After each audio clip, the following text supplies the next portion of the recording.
Good evening. Apologies for the delay. The board had a grievance hearing and it went a little longer. So we'll start now with a call to order in compliance with Chapter 551, Open Meetings of the Texas Government Code. I call to order an information session of the Board of Trustees of the Austin Independent School District for Thursday, January 11th, 2024 at 7:26 p.m. A quorum of the board is physically present at the AISD Central Office to conduct this meeting. This meeting is streaming live on AISD TV and Apple TV. It's also being broadcast on cable channel 22 through Spectrum, Astound Broadband, and on channel 99 through AT&T Uverse. Closed captioning in English is available on these platforms for individuals who are deaf or hard of hearing. Welcome, and thank you for joining us. So next is an opportunity for the public to share comments with the board. Actually, tonight we did not have any public comments. So as a reminder, please feel free to share any general comments or questions with the board by email at trustees@austinisd.org. So the next item is the president's report. So the Board of Trustees wants to welcome back our students, staff, and families from the holiday break. We hope everyone has had the chance to rest and relax and are now prepared for the 2024 school year. So feel good about that. I know Superintendent Segura got some good sleeping in. Oh, yeah. Good. Much Glad needed. to hear that. So, as part of the agreed order with the Texas Education Agency, the agreement requires that the board shall, at the first board-authorized public meeting each month, publicly report by reading into the record, A, the percentage of time invested in student outcomes and special education monitoring during the prior 3-month time period, and B, the total time spent in closed session during the prior month. So here's some numbers. We started calculating minutes in October. So the October, November, and December 3-month average board meeting time spent on Lone Star Governance defined student outcomes and special education monitoring was 53%. That's good. Our target is 50%. Now, for the last month, we kind of knocked it out of the park. December, we were at 79.2%. So good job, board. Thank you. Yes, yay. The board spent 468 minutes in executive session in December. So this was kind of a practice run as the official TEA 3-month cycles begins this month. So per the order, we have to remain at 50% or more of our board meeting time on Lone Star Governance defined student outcomes, discussions, and special education monitoring. So I am confident that we will get there. In addition to the discussions that arise tonight on the dais, trustees have submitted questions on tonight's topics to the administration ahead of time. These questions and the administration's answers are found on the publicly available board docs agenda attached to specific agenda items. And so you'll be able to find all of this if you go to austinisd.org/board/meetings. Or if you're like me, you can just Google Austin ISD board meetings and you'll get to the right page. So during our December 14th regular board meeting, the Board of Trustees named Matias Segura as the lone finalist for the position of the superintendent. I'm sure you never get tired of hearing that.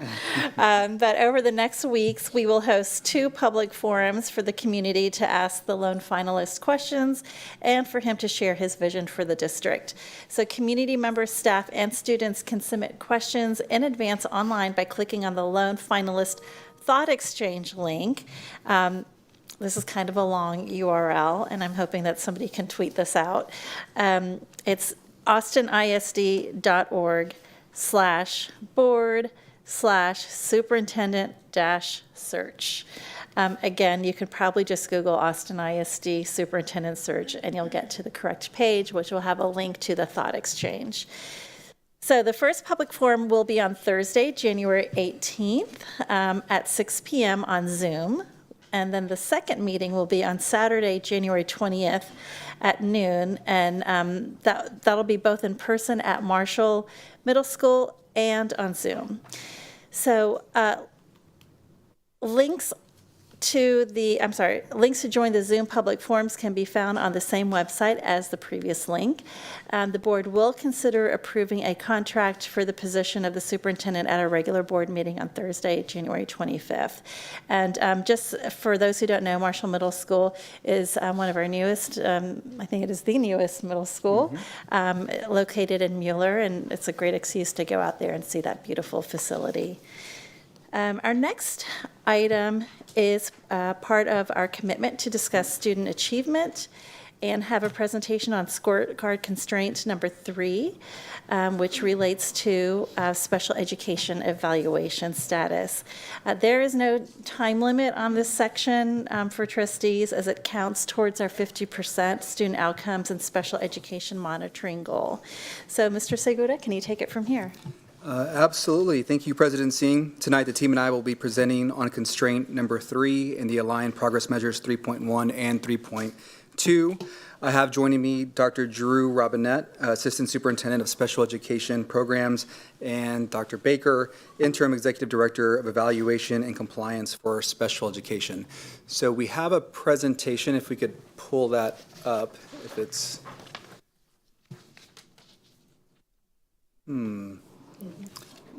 That format's not what I was expecting. You like the new look? We'll give it a moment before we hop into it, just because the first slide is, I think, important to get. And Dr. Baker, welcome. Yes? Yeah. We'll try it again here in a second.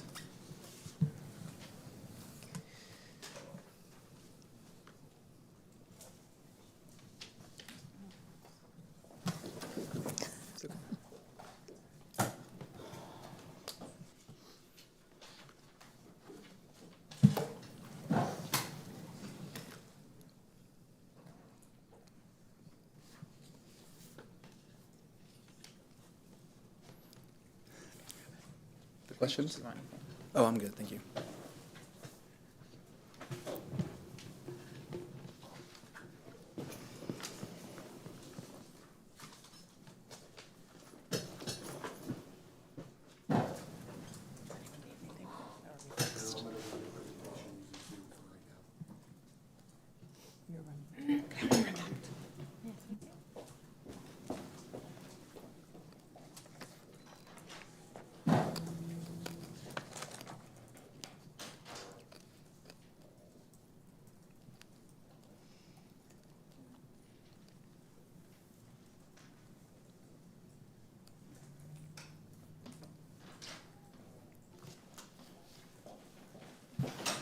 I promise you, we're not just filling time to get to our 50%. Yes, we did some minor improvements, with our technology system here to help us communicate more effectively. And this is our first meeting live, and I think we're kind of going through some of the growing pains, but we'll get those squared away, and I'm sure we'll be up and running here pretty momentarily.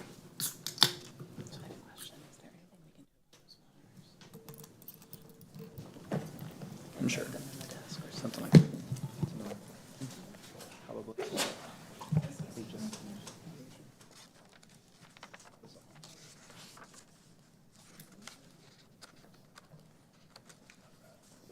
I want to see why your screen is so big. We can't see your face. What happened? You guys are blocked. We can't see your faces. I know, why is that there? We're going to ask them. I'm okay with that, as long as it covers my back. All right. There we go. Like, what was it, Wilson back in the home improvement times? He said they're wondering why our screens All right, so are this looks big. much better. I'm going to go ahead and just make sure, I'm going to reintroduce Dr. Burnett, Assistant Superintendent of Special Education Programs, and Dr. Baker, Pull your chair. Interim Executive Director of Evaluation and Compliance for Special Education. And this is an update regarding scorecard constraint number 3. And just for a little bit of background, this item showed itself and was approved by the board as an actual scorecard item back in May of last year. We presented it, the administration presented the update regarding the scorecard goal in October of this year, and then as part of the retooling of the scorecard, it has now become a constraint. And so for awareness purposes, our community has been able to track this along, but it has changed from a scorecard goal to now a constraint. And so as we move to slide 2, Constraint 3, special education compliance equity. The superintendent will not allow the number of past due special education evaluations to increase or remain the same. Constraint progress measure 3.1, the total number of initial and reevaluations conducted will meet set goals for summer, fall, and spring through December of 2025. And then constraint progress measure 3.2, the number of pending evaluations will be less than the set goal for summer, fall, and spring at 0 evaluations exceeding the required evaluation timelines by December of 2025. And so as we move to the next slide, it's important to note that, we are, well into our comprehensive initiative. And so there are many things that we're doing as an administration and organization to support special education services and our students that receive those services. And so there are other things that we will bring back to the board by way of an update, but this item specifically is around evaluations.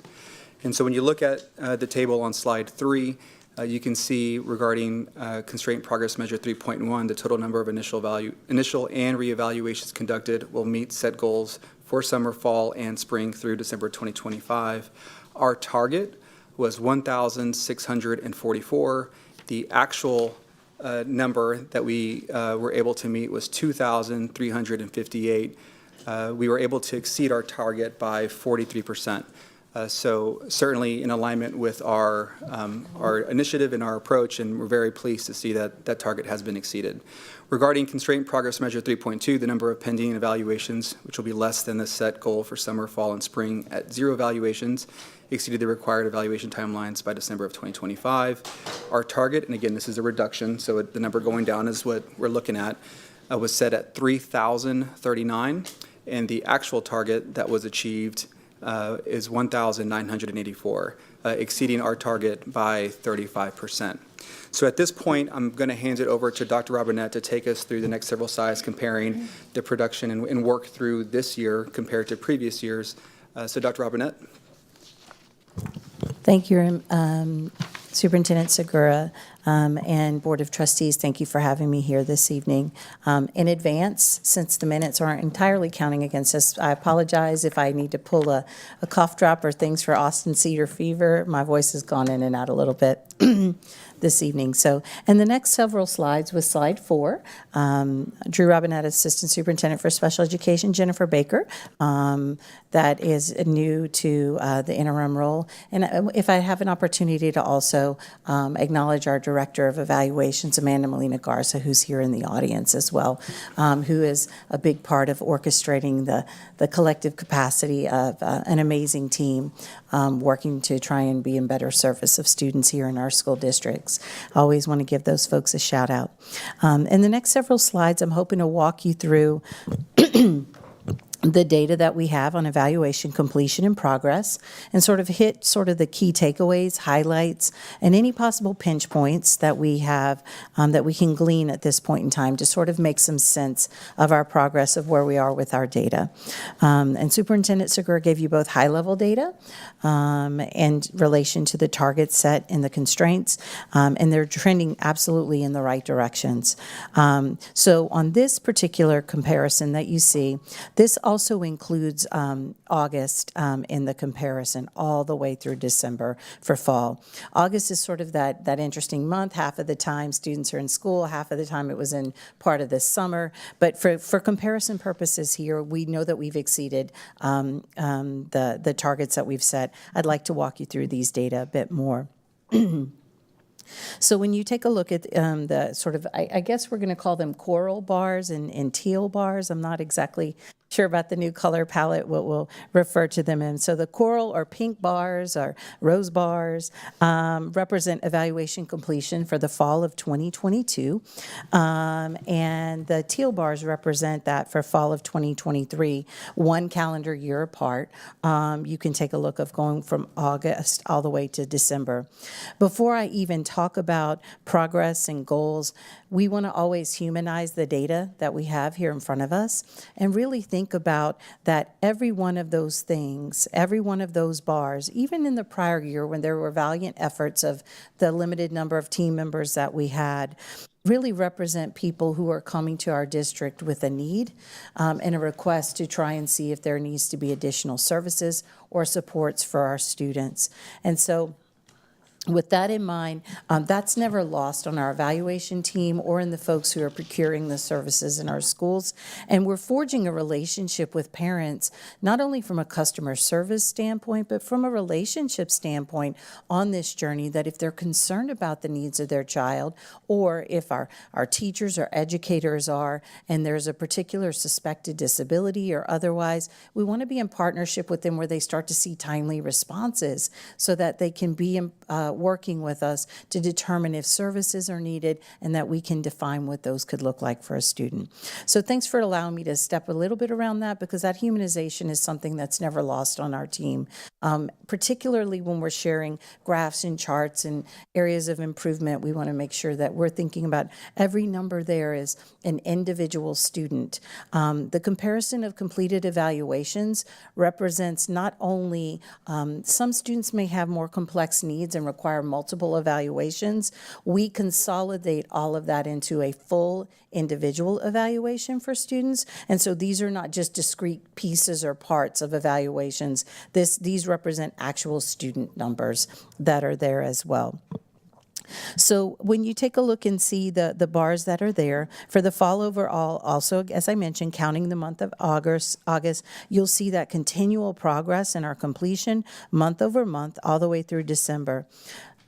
An awesome key takeaway is that we had an average increase of 401 evaluations, but we really had that high-level increase of 153% for that same period for the prior year. I like to say 2.5 times, but you got to actually count that the baseline. So we got to that 153%. So over meeting that original goal. And then hitting that target at a much higher level. As I mentioned, each of those bars and the numbers reflected in them are actual little students or older students with heartbeats and minds that are really looking with their families to see what are the particular needs to have a comprehensive evaluation, and for us to be able to identify if they need services procured or provided to them as well. So you can see that the total completed fall evaluations, 1,306 in the fall of 2022, up to 3,310 in the fall of 2023. Ultimately, this is a huge reflection of the direct investments that you as trustees, as our superintendent, and guiding and leading our team, and the entire team behind me that doesn't have to be in a particular department of special education, has moved to help move and put as a priority in investing in this as a key need for our district. And so we're seeing that, and we're seeing more and more when we have more adequate tracking systems, a number of things that Dr. Baker will talk about in building capacity in our staff. We start to see better and better outcomes and the completion of this progress. Next slide. Ultimately, anything that we do, we want to relate to sort of the next step on the journey. As Superintendent Segura mentioned, we'll be discussing that in more detail at some upcoming sessions with you. But providing that progress on outcomes really starts us off on a better right foot with families about what will be the next steps on their journeys with us if their children are identified as eligible for services. So let's talk about pending evaluations overall on this slide. And so you have some different trend lines that are provided here for you. And just to orient you a little bit to that and to our public as well, I know it's a little small on the screen in terms of the legend that's provided there. The sort of bluer line there is total pending evaluations. And then the coral or pink line is in timeline evaluations. And then the black line there at the bottom is those evaluations that are outer timeline or past due. And you're seeing sustained momentum in progress. I really want to draw your attention to an inflection point that's in the slide deck there and on around this summer, where you start to see an intersection where we moved from the past due evaluations being substantially higher than the end timeline evaluations. And we've been concerned about how do we sustain that momentum. So you start to see that trend line and going down in July, and then we were able to continue to bring that, that separation in the right direction on behalf of making sure that we're oriented to the needs of our students and progressing in terms of end timeline evaluations. We combine this overall because we see that just from January to December of 2023, the past due evaluations decreased by 82.8% overall. And you know that we are not there yet in terms of the progress on this constraint. By December of 2025, that's the goal, to have all evaluations completed within timeline and have zero past due evaluations, and certainly to try and move that target faster and faster along as well. Next slide, please. Sorry.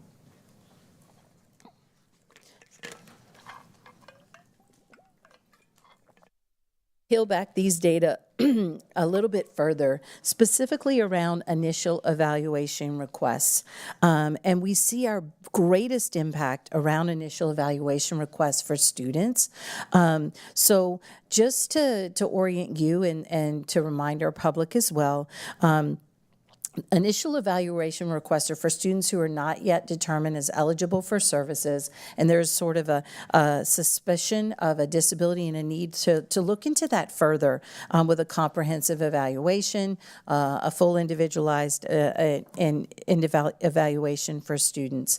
And that could be if there's any of our 13 disability categories for which a student might be eligible for services, or the different supports that might be in place. In January of 2023, 52% of initial evaluations were completed within that 45-day school day timeline compared to December of 2023. At December of 2023, trying to continue to sustain that momentum, we have overall, we can see that 99% of our initial evaluations have been completed within 45 days. The goal, the expectation, both yours and the state and the federal government, will be 100%. So we are not relenting in that progress. We do tend to look at quickly closing the gap on the evaluations for our students, particularly all students, but also addressing those initial requests, because these are students who don't have any services currently procured for them. And we'll talk a bit later, once a student might have services or supports provided through special education, even though we may be pending something related to a reevaluation, we still can design instructional programming for that student based on his or her suspected needs, so that we can make sure that we're addressing the needs of these students with initial evaluations in the most timely possible fashion. During the 23-24 school year, there was an average of 68 initial evaluations past due in the first 5 months of school, and the average of 8 per month from October to December. I've never evaluated a student. I'm not a school psychologist nor a diagnostician. I've certainly evaluated a student as a teacher and a principal and have an understanding of these metrics. So I want to give a huge shout out to our team members who are continuing to try and progress this work along, but likewise really trying to provide some more comprehensive tools in place for our students in those recommendations that are included. Next slide, please. So then we're going to peel back a little bit more for the reevaluations that are completed from January to December. And as I mentioned, the reason, some of the things why is that's slightly higher for our students. So in January of 2023, you can see the orienting you similarly to the lines, we had 940 past due reevaluations, and reevaluations are completed within the 3-year time period for a student once they're identified for services. They can be requested at an earlier point in time, and that's what would be reflected here. If there's anything that there's an additional area we need to look into, or if we need to get some additional appropriate data and progress on any current areas of need need for a student. And so you see that decline all the way down to 292 in December. It's still 292, and we acknowledge that, but it's a substantial reduction. That the key takeaway there, that we don't only look at one thing, we don't only look at a backlog, or we don't only look at what's just coming in and allow the backlog to continue to compound over time. We're working on balancing a lot of different things here, admittedly, but that we see that with that comparison, 66% of reevaluations now are completed within timelines. Again, moving to progress towards ultimately that 0% out of timeline, or 0 out of timeline by the end of 2025 or even sooner. So this is a pretty exciting thing to see in terms of that trend and the comprehensive work that our team members are doing.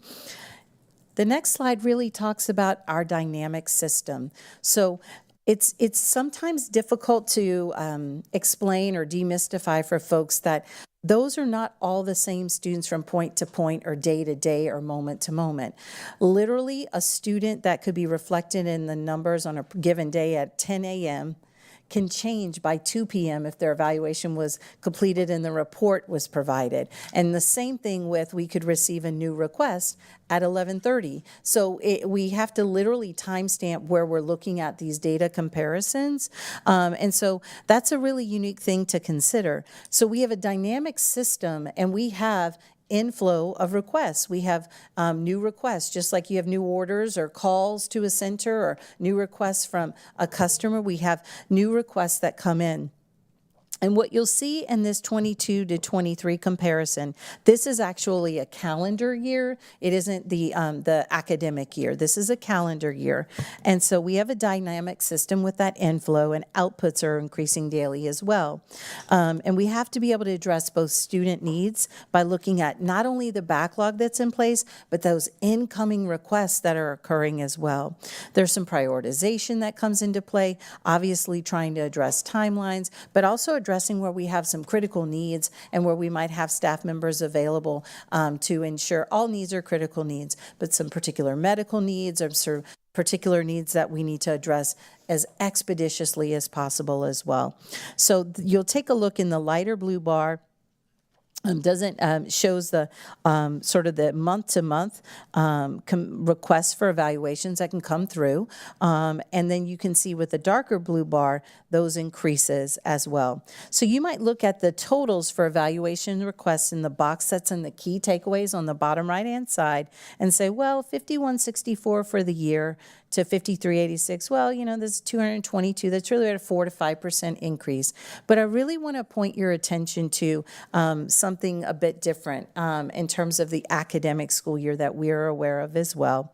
From August to December, which is not only when we've started to have additional progress and the work that we're doing with completion of evaluation, but also some changes in the law related to dyslexia being included specifically as a specific learning disability, and increases in the number of students in our systems for reevaluation requests as well.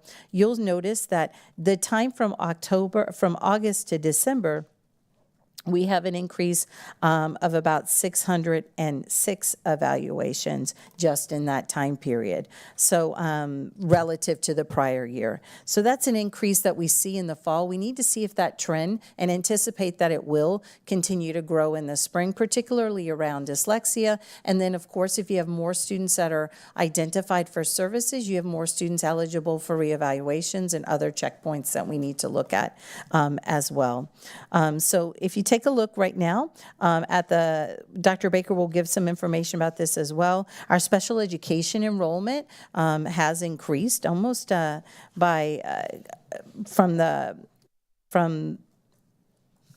the start of the year by almost 1,400 kiddos.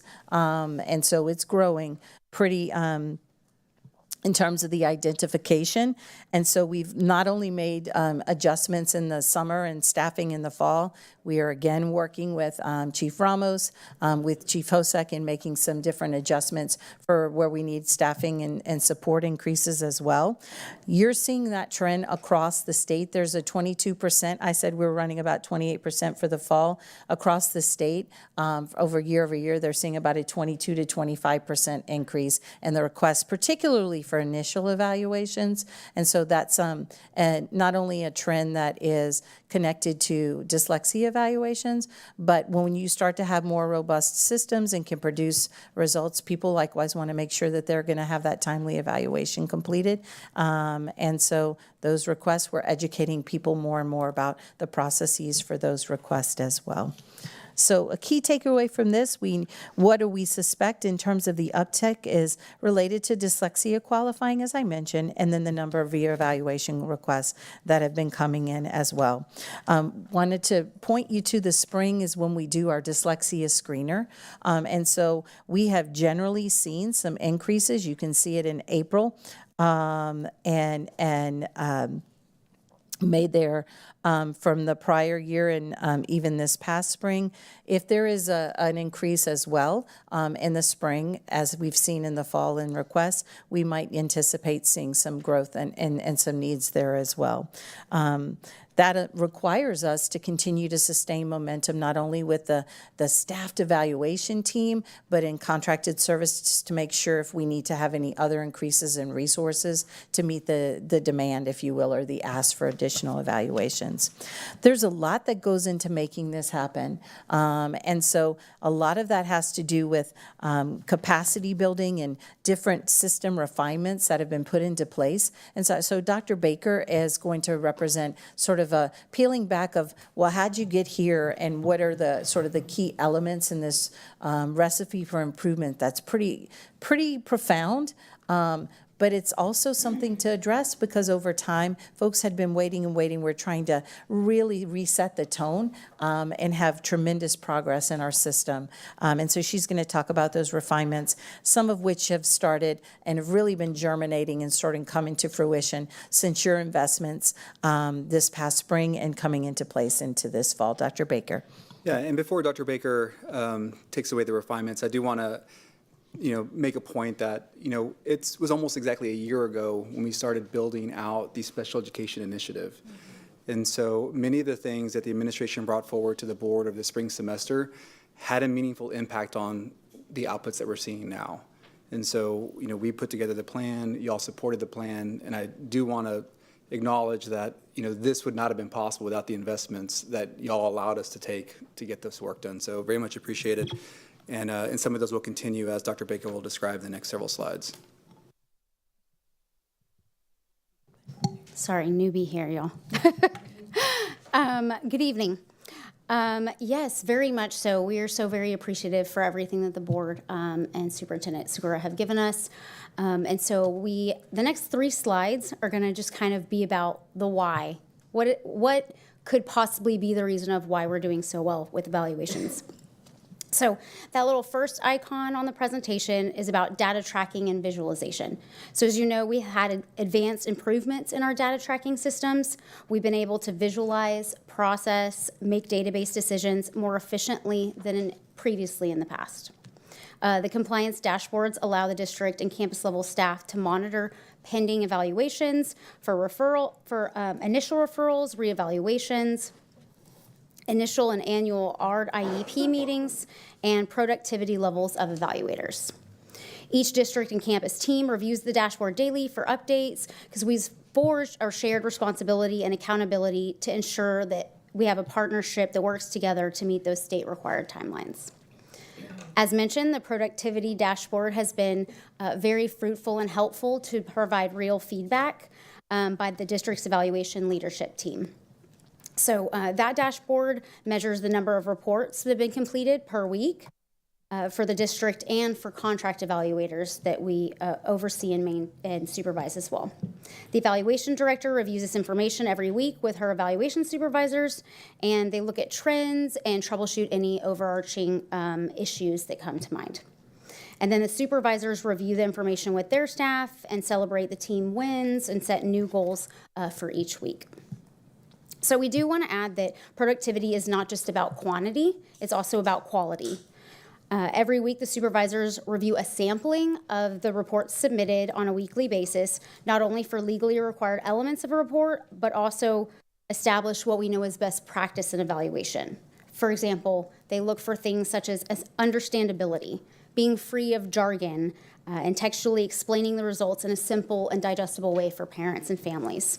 They look at recommendations provided. So did the evaluator provide robust enough recommendations that a campus staff and family can know exactly where a student's at and how will they get to where they need to be academically, behaviorally, or functionally. They also look at synthesizing multiple sources of data and making reasonable conclusions based on the data presented within the report. These are just a few examples to help explain the quality of reports are very important to us, and that the supervisors use those in meetings with feedback to evaluators to provide support, set goals, and help break down any barriers that the evaluators might have. Various technical supports and resources have also been introduced this school year and aided in our productivity and efficiency. To include the purchase of technology and software for test administration with students, scoring and report writing programs, and large purchasing of updated, much-needed test kits and materials for evaluations. As seen in the data, we utilize weekend and holiday testing. It's an added opportunity to make progress on our evaluation goals. With this type of testing, about 1 to 2 weeks prior to the break or the holiday, our evaluation team calls parents and families and asks them, are they interested in having a student come in for an evaluation when the district's closed? Some like to have their students tested during that time. Some prefer to have it done within the school day. Either way, we document and accommodate those based on the preference. So this winter break, we tested 12 out of the 14 days. We had 75 evaluators, contract and Austin ISD staff, school psychologists, diagnosticians, and speech language therapists who evaluated 176 students, which is pretty fantastic that families were able to bring them in and we could get those students tested. We also offer weekend testing. Since the beginning of the school year, we've held 8 weekend testing sessions with an average rate of 6 to 7 students being tested each weekend. Now that we've completed winter break, we're forging ahead for spring break. Already my director of evaluation was like, spring break, we just got back. Yep, let's get it. Let's get it done. We're pretty relentless in getting and closing these gaps. It's important to note that all department teams, compliance, campus support, speech, related services, we all look at disability and eligibility qualifying rates. We analyze trends in the data to inform adjustment to our service delivery models, staffing considerations for our campuses, and it guides leadership in curating specific trainings for their teams based on the overall patterns. So prior to the 22-23 school year, data systems were less reliable in tracking that quality rates of information. Based on the data available before 22-23 school year, approximately 20% of initial evaluations resulted in students not qualifying for special education services. In the 22-23 school year, approximately 82% of students with a disability qualified for services, bringing that does not qualify or our D&Q rate to around 18%. Since the first day of school for the current school year, 23-24, approximately 87 students with a disability have qualified for services, bringing that D&Q rate down to 13%. So we are seeing a continued rate of students, more students qualifying, and less students does not qualify. So that's great to see. So our systems continue to improve, not only from the data tracking standpoint, so we can see those qualifying rates improve and those D&Q rates decline by school year.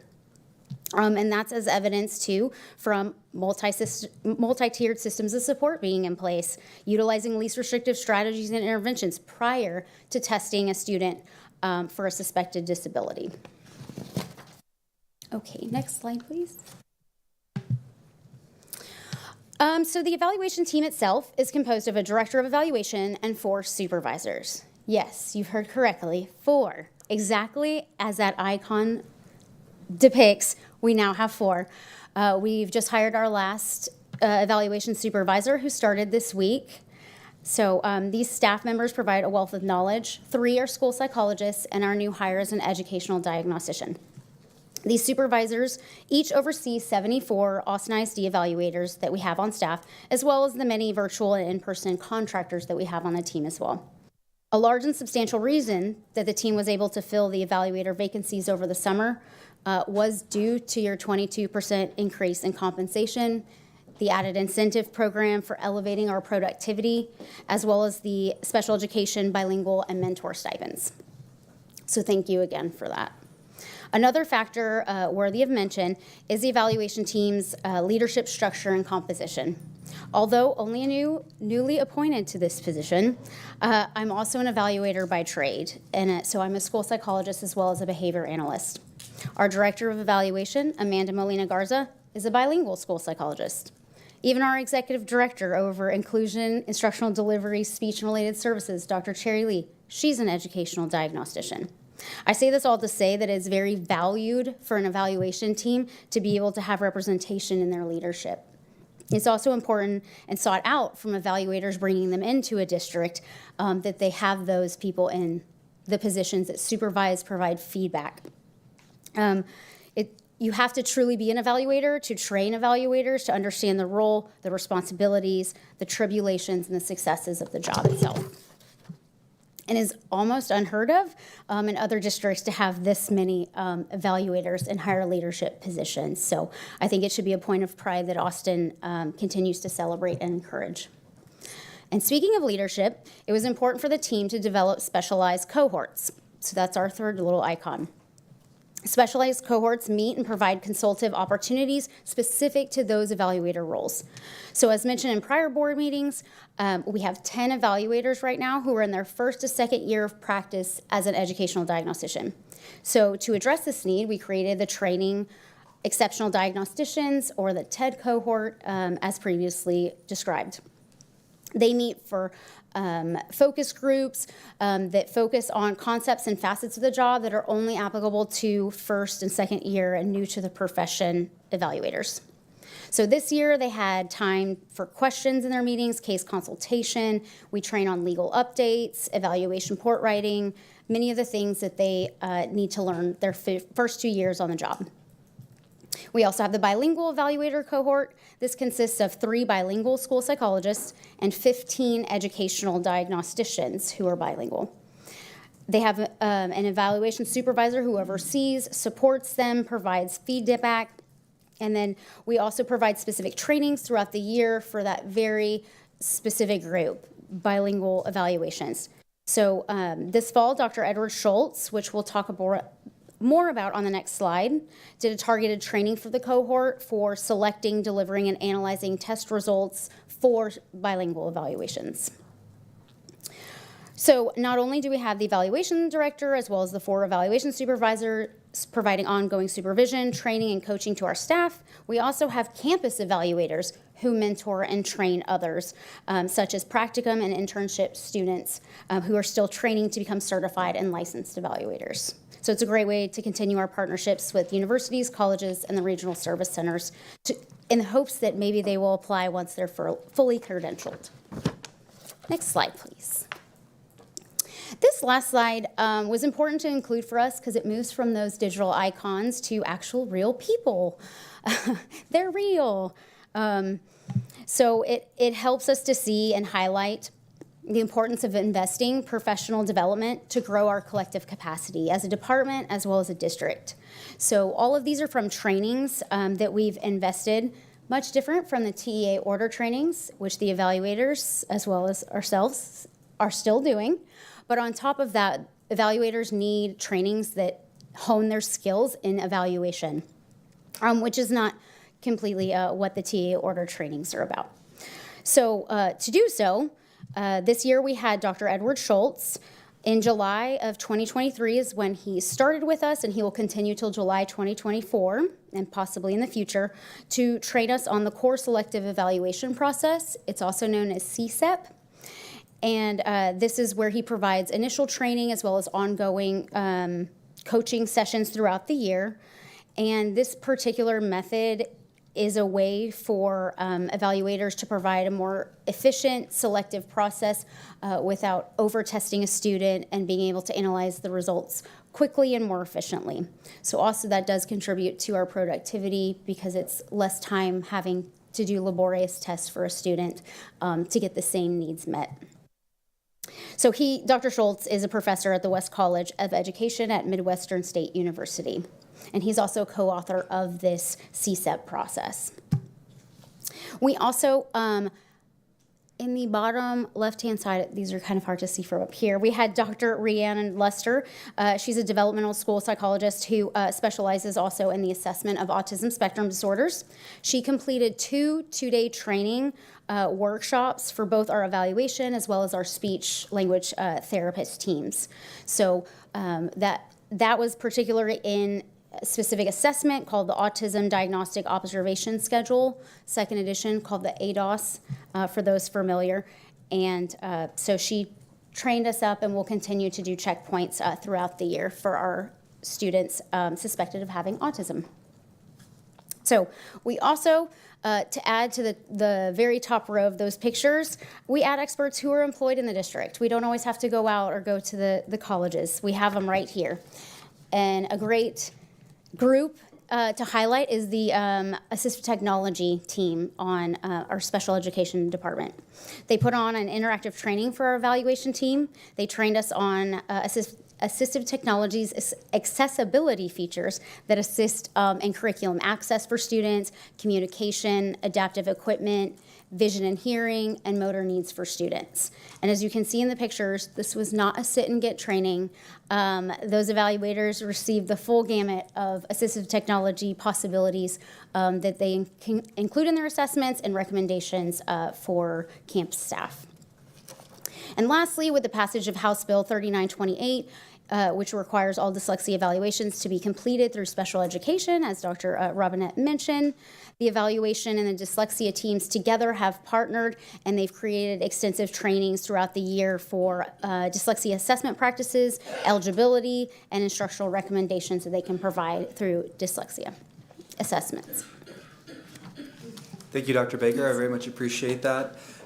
President Singh, Board of Trustees, this concludes Scorecard Constraint 3 update, and we're now available to answer any questions that you may have. Thank you. Excellent presentation.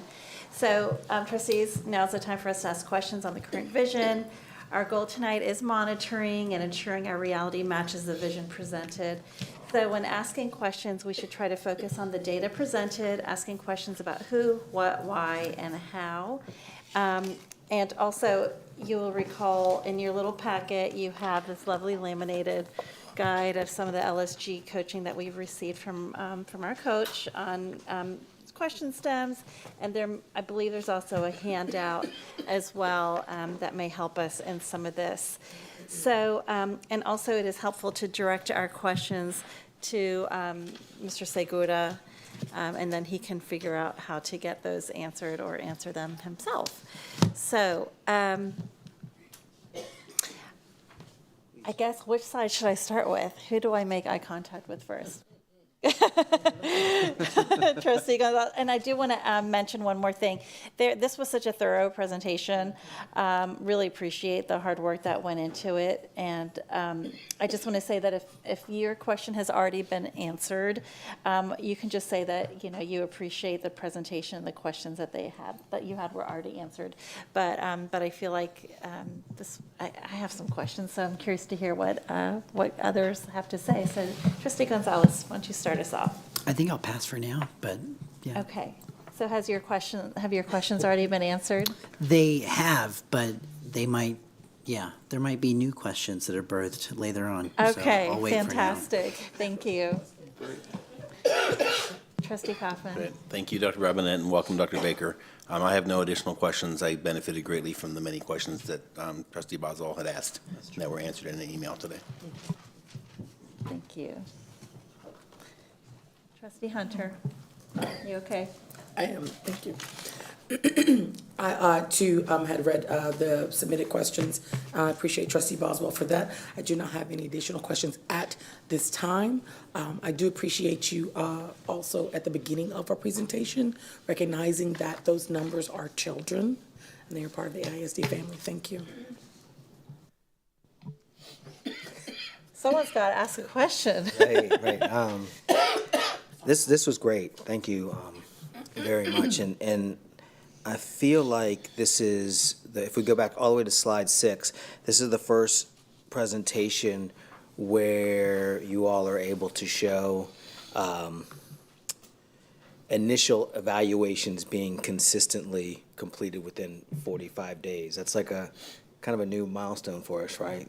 That's really exciting because we're looking at catching up with the past stuff, but keeping up with the new stuff and da-da-da-da. And I've always been worried about how the alchemy that allows you to find the balance of catching up on the old and keeping up with the new. So it was really exciting to see, all that y'all are doing.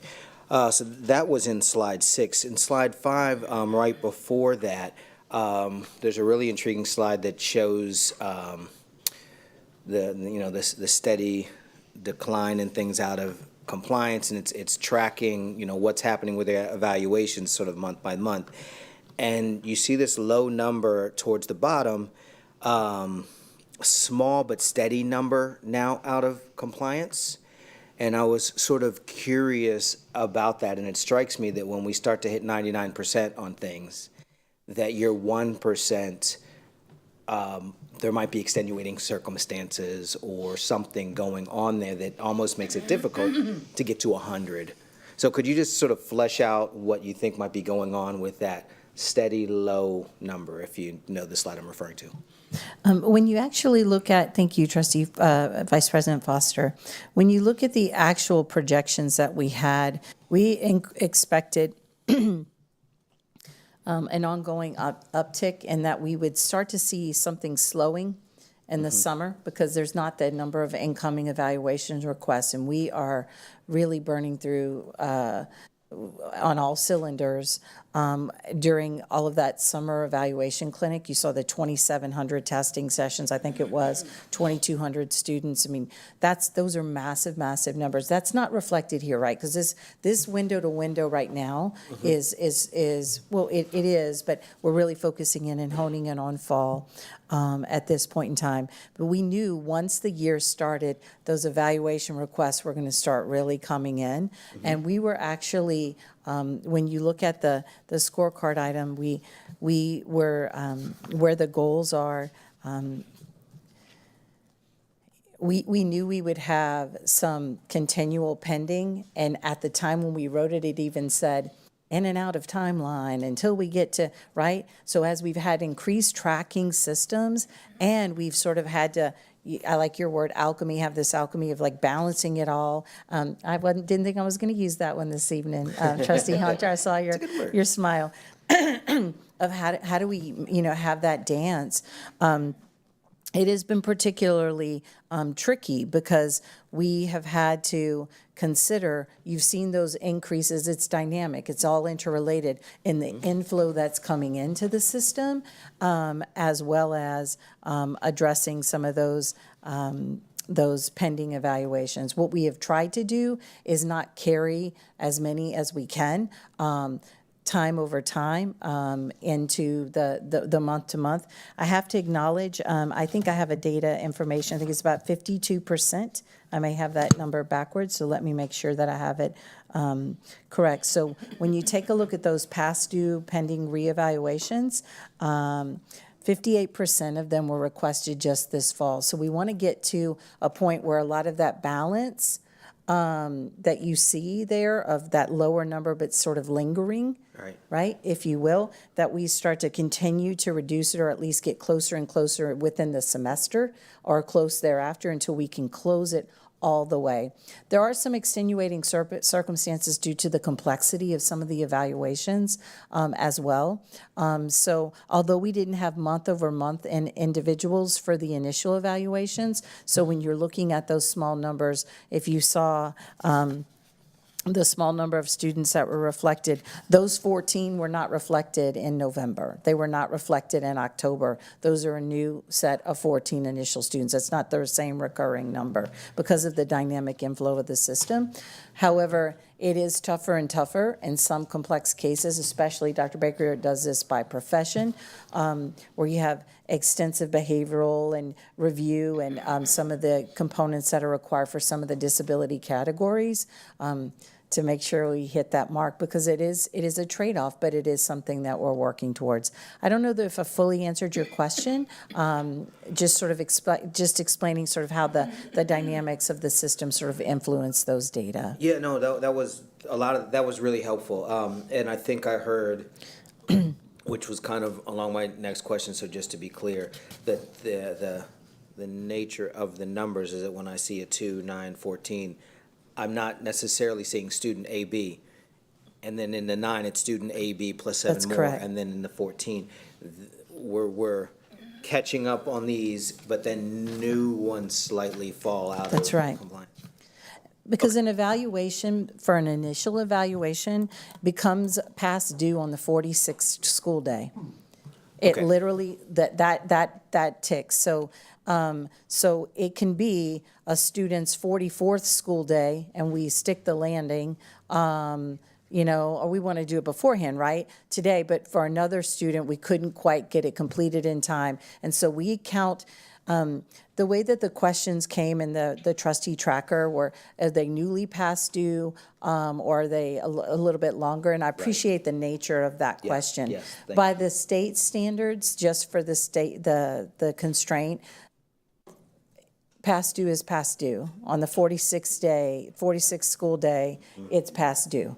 And then, so that's something that we are monitoring that, because we think of it in terms of the humanistic side, that someone's sitting and waiting and waiting and waiting. And so we're not trying to, for lack of a better description, probably the wrong term, and maybe it's my cough drops talking, but like game the system Right. to get to 0 and say that student was already past due, let them roll, right? We're really trying to meet all of the needs, but the inflow is important that we need to address. Our SPP indicators, our state performance plan indicators that the state has continued to cite us on, are around 11, SPP 11 and SPP 12, which are around initial evaluations and eligibility determinations. So we have done some prioritization there, but at the same time, you saw that decrease in reevaluations. It's not been at turning an eye on anything. It's been trying to be more creative in providing services in the interim for students, while we're likewise making progress and moving those evaluations numbers down as well. Got it. So in an earlier era, sometimes we would reach 100%, quite frankly, because we just didn't count well, and we didn't measure well, and we didn't, and this is a global we, I'm not putting this on any one organization, but we're in an era for like the last 20, 30 years, ever since standardized testing came in, right? We now hone in on things with greater awareness and precision, which can sometimes make you look worse. So if I'm tracking something, all of a sudden I've noticed something. I feel like one of the things that's happened these last 2 years is we are now tracking like we never have before, Yeah. which is, yay, a good thing.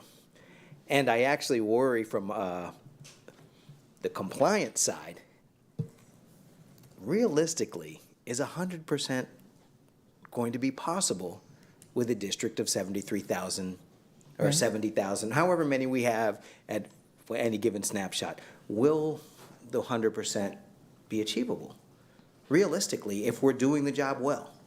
Yeah. That is a that is a really complex question, but I will tell you, by the expectations of the TEA order and the federal law, that is where we need to be. And when we have those circumstances, so we completed a data submission to the state. There are no pending initial evaluations, we were years behind. So we're in the semester now, right? Like, and I'm not saying we're not cheering because we're not there yet, but we are going to cheer the people who have gotten us this far and acknowledge where that is so that we can continue to celebrate and sustain better momentum in that direction. We need hearts and minds to continue to commit to progress has been made and more progress can come with these efforts and more to come. And so I'm going to try. But we will be, when those cases happen, when we have any submission, there's other prongs that are part of our processes now and our submissions to our state, is we don't want that delay to continue, particularly around the provision of services at all, but period. And when that happens, if there's a delay, there will be a discussion of compensatory services for a student and a determination about what that student would be eligible for and then what's right for that student. Ultimately, even if a student has that availed to him, her, them,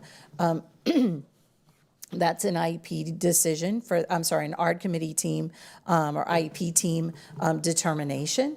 But that is part of our completion process. When we see a delay on one of two things, the completion of the evaluation or the convening of the IEP team to review the evaluation in a timely manner, as well as the development of an IEP, then we will have a compensatory services discussion. It's not lost on us that that's not like the desired best practice, right? We'd prefer nothing to have any chance of compounding over time in terms of need, but that is another way that is really articulated for school districts to ensure that they are making those compensatory services decisions if appropriate, especially if there's any delay in evaluation or eligibility determination. So it's not an out there, but there will be 100% of cases for any evaluation that is later delayed, that there will be a discussion and a determination that there could be compensatory services considered for that student as well. Well, I love hearing about, well, of course, about the compensatory services, and then the two prongs of the conversation, then also being the what's the factor here that's producing this, so that we get an so when we go from like we're doing a bad job to we're doing a good job to we approach excellence, at some point now you're getting to the point where you're really fine tuning at that last level, and the hardest thing is gonna be from 99 to 100%, right? Right. Because that's where to convene this and to make this happen when what? When it looks like X. And so when it happens this many times, 2 times, 9 times, 14 times, with one part of the analysis being the compensatory services, then the other part of the analysis being like, what's going on here? Yeah. Now we get to understand, or I think I'm hearing, now we get to understand what adjustments do we need to make resource-wise so that we're Yeah. not at 47, that we're consistently under that. Yeah. Does that make sense? No, Trustee Foster, I think it makes complete sense. I think one of the things that we're seeing is the system respond and still trying to recover and move through, the backlog that's been accumulated, and that requires resources and the professional development, the hiring. And so we're not quite stable, right? I mean, and honestly, we're not at a point where the resources in-house and systems in place are able to meet the long-term, needs. We're getting very, very close, but to do that, we have to actually move through what's pending.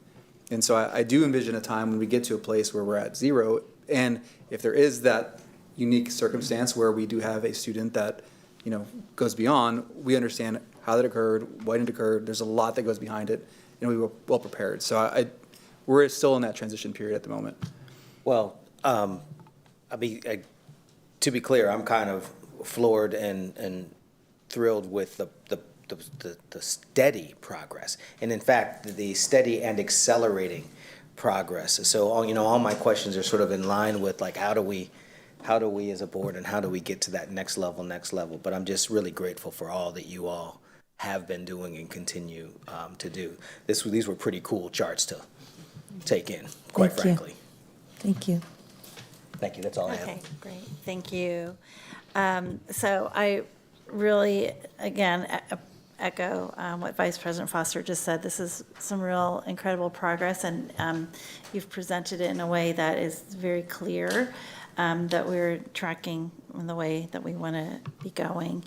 So I had a couple of questions. One is, you talked about some of the different elements of the work that are that are contributing, Mr. Segura, to this work. But I wanted to get a sense from you and your staff, like what do you feel like are going to be the areas of additional investment that the board can support, especially as we're thinking about, the increased number of students. I think, Dr. Robinette, you had mentioned, we have about 1,600 more, I think is what I heard. 14. Yeah, this just in the last couple of months. And so, what support do you need from the board to help make sure all those kids are being served well?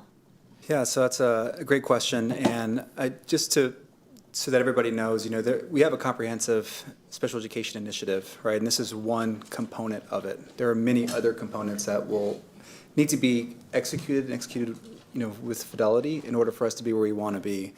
And so when you talk about what future investments may be needed, one of the ones that comes to mind very quickly is the need to incentivize special education educators to move into the space. So last year, y'all supported the administration in adding 50 additional educators, special education educators, and we increased the stipend. We did these things in anticipation of the increase in students that were going to be identified, and we've still had challenges in filling those positions. And so when we think creatively over the next several months about what we need to do to really, really fill that need, you may see us come back to you with some creative incentive programs or solutions to really attract folks into those in those positions. So that's one. I think the other that comes to mind is, we are in the process right now of going through the audit. We'll talk about that at a later time. But there are going to be professional development requirements and system changes tied to MTSS that is going to require complete system buy-in. That is going to be a huge, huge lift for this organization. And with that will come additional expenses that we'll have to incorporate into our budget. So again, all those are aligned with the special education initiative. They're aligned with the order, but they're going to find their way into the budget. But those two are two that come to mind, and ones that will certainly be affected in the budget. I don't know, Dr. Robinette or Dr. Baker, if you have any additional that you'd like to share at the moment. Thank you, Superintendent Segura. Those are excellent points. In addition to that, thinking about it's not only teachers, it's related service providers, and particularly in areas for speech and language. Some of our related service providers for counseling is a related service. We're seeing more of an increase in needs for students there. We have been so appreciative of and are still asking the board not to totally take a foot off the gas and say, well, you've got staff, you don't need the contracted services. Just the way the system works is if a person is on leave or something else, we still need to make sure we're getting productivity. So we use contracted services for that, for part of our evaluation clinics. So we have to kind of moderate and see where the inflow is coming in this dynamic system, in addition to where there's been both a backlog and where the outputs are. So just thinking about that as well is going to be critically important for us. We are not sure, based on where we're seeing the fall trends in those increases, if we start to see those increases in the spring in terms of the inflow of requests, we would try to fulfill that well through both contracted services as well as our existing staff members. But if it's a need to add existing evaluation staff, because now our overall system has an increased inflow, including bilingual school psychologists, or the level of the complexity of the needs of that, we'll be examining that as well. So we already yes, those are some of the things to consider in terms of those longer term investments. Thank you, appreciate that. The other question I had is, typically we look at disaggregated data when we're looking at student outcomes. We haven't really made that part of this particular scorecard goal metric. However, I am interested to know if you all have seen any sort of gaps between student groups in terms of the evaluation completion rates.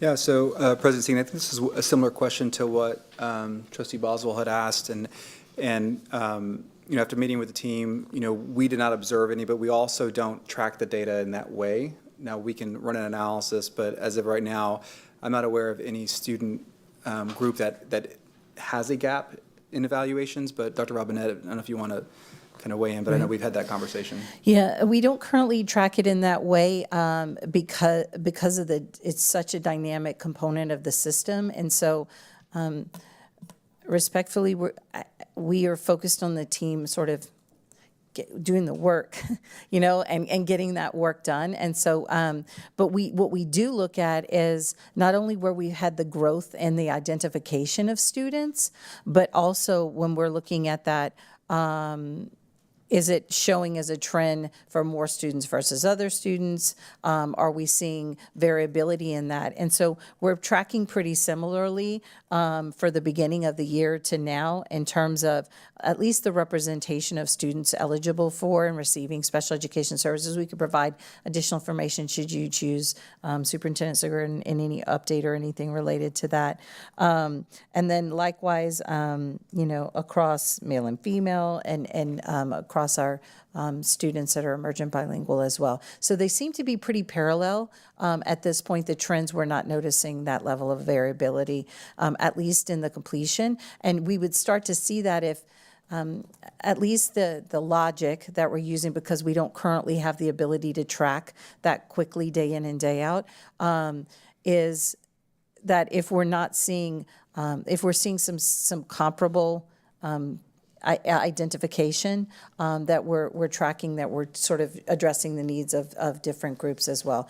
Admittedly, it is more complex, as I mentioned, for some of the evaluations, and particularly if we have evaluations for bilingual students that have more complex needs for a full school psychologist, et cetera.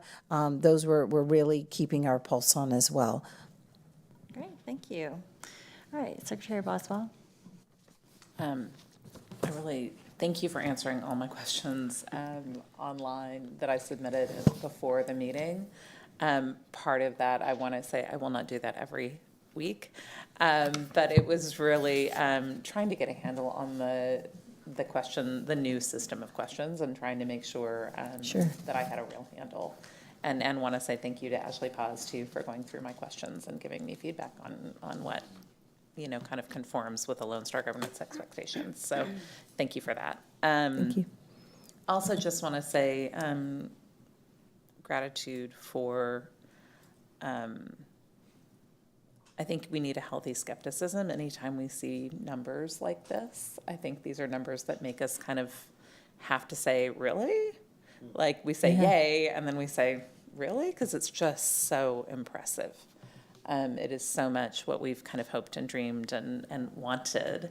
And I want to share real gratitude for making such a strong presentation that really helps me believe everything you're telling us. And thank you for that.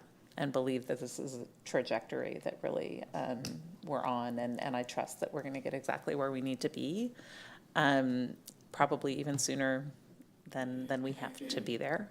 Yeah. And I know, as you said, every one of these is a kid, and every week, you know, every day we're closer. It's a day our kids are better served. So thank you for that.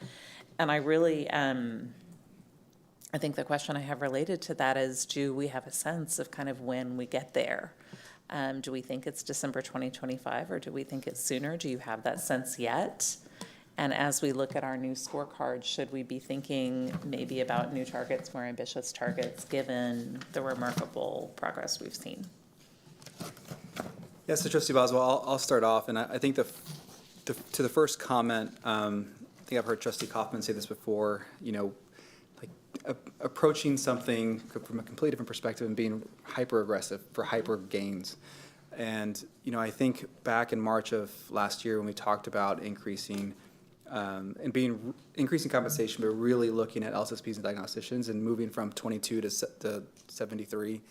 That was something that we didn't think was possible, right? Until we, with the board, made a bold commitment, and then all of a sudden we saw a significant increase in LSSPs and diagnosticians. So this is like the outcome from that also very, kind of creative, aggressive position that we took. And if you were to tell me in March that we would have 73 by June or July, I would say, there's no way, And so I think what you're seeing is kind of a compounding effect of the system beginning to respond with the resources that we've been able to really invest. No, I appreciate that comment because it is significant and the system is responding and it's working, but there is a long way to go. As far as adjusting any goals, one of the things that we did in the spring and summer was adjust the goals once. So many folks don't remember, but back in February of last year, we actually had a set of goals that we submitted to TEA as part of our response. And then as we saw indicators of hiring and different things beginning to work in the spring, we decided to make an adjustment in the late spring, early summer. I remember having a conversation with Dr. Robert-Nett, and she was just like, what are you doing to me, Matthias? And I was like, we could do this because there's evidence of leading indicators like giving us confidence that we can move the target. And so I think that there is a room for the conversation to occur. I would be hesitant to have that conversation at this point until we get a little further down into the spring semester, because I'd want to see other leading indicators begin to move before we made that commitment. But I do feel confident that we'll meet the existing goals, and I always want to shoot for the stars. It's just, I think we need a little bit more time before we re-baseline. Very rational. Yeah. But thank you all Thank you. very much. Trustee Zapata. Ditto to all the comments of the great work that you all are doing. We really appreciate it. So Superintendent Matias, unfortunately, my technology does not read charts, and I can't see them. So the backlog was a really big number, right? And so we are now at it was at that 99% Trustee Hunter, Trustee Foster was talking about? So, Trustee Zapata, there are two, let me go actually back to we have pending evaluations, we have initial and reevaluations. So the pending evaluations is I believe what you're referring to, or is it the actual past due? The past due. Yeah, so the past due, and as we briefly spoke about, the past due is always incorporating not necessarily the same students, but new students as they move into the system. And so you see a trend of October was 290, November was 311, in December it was 306.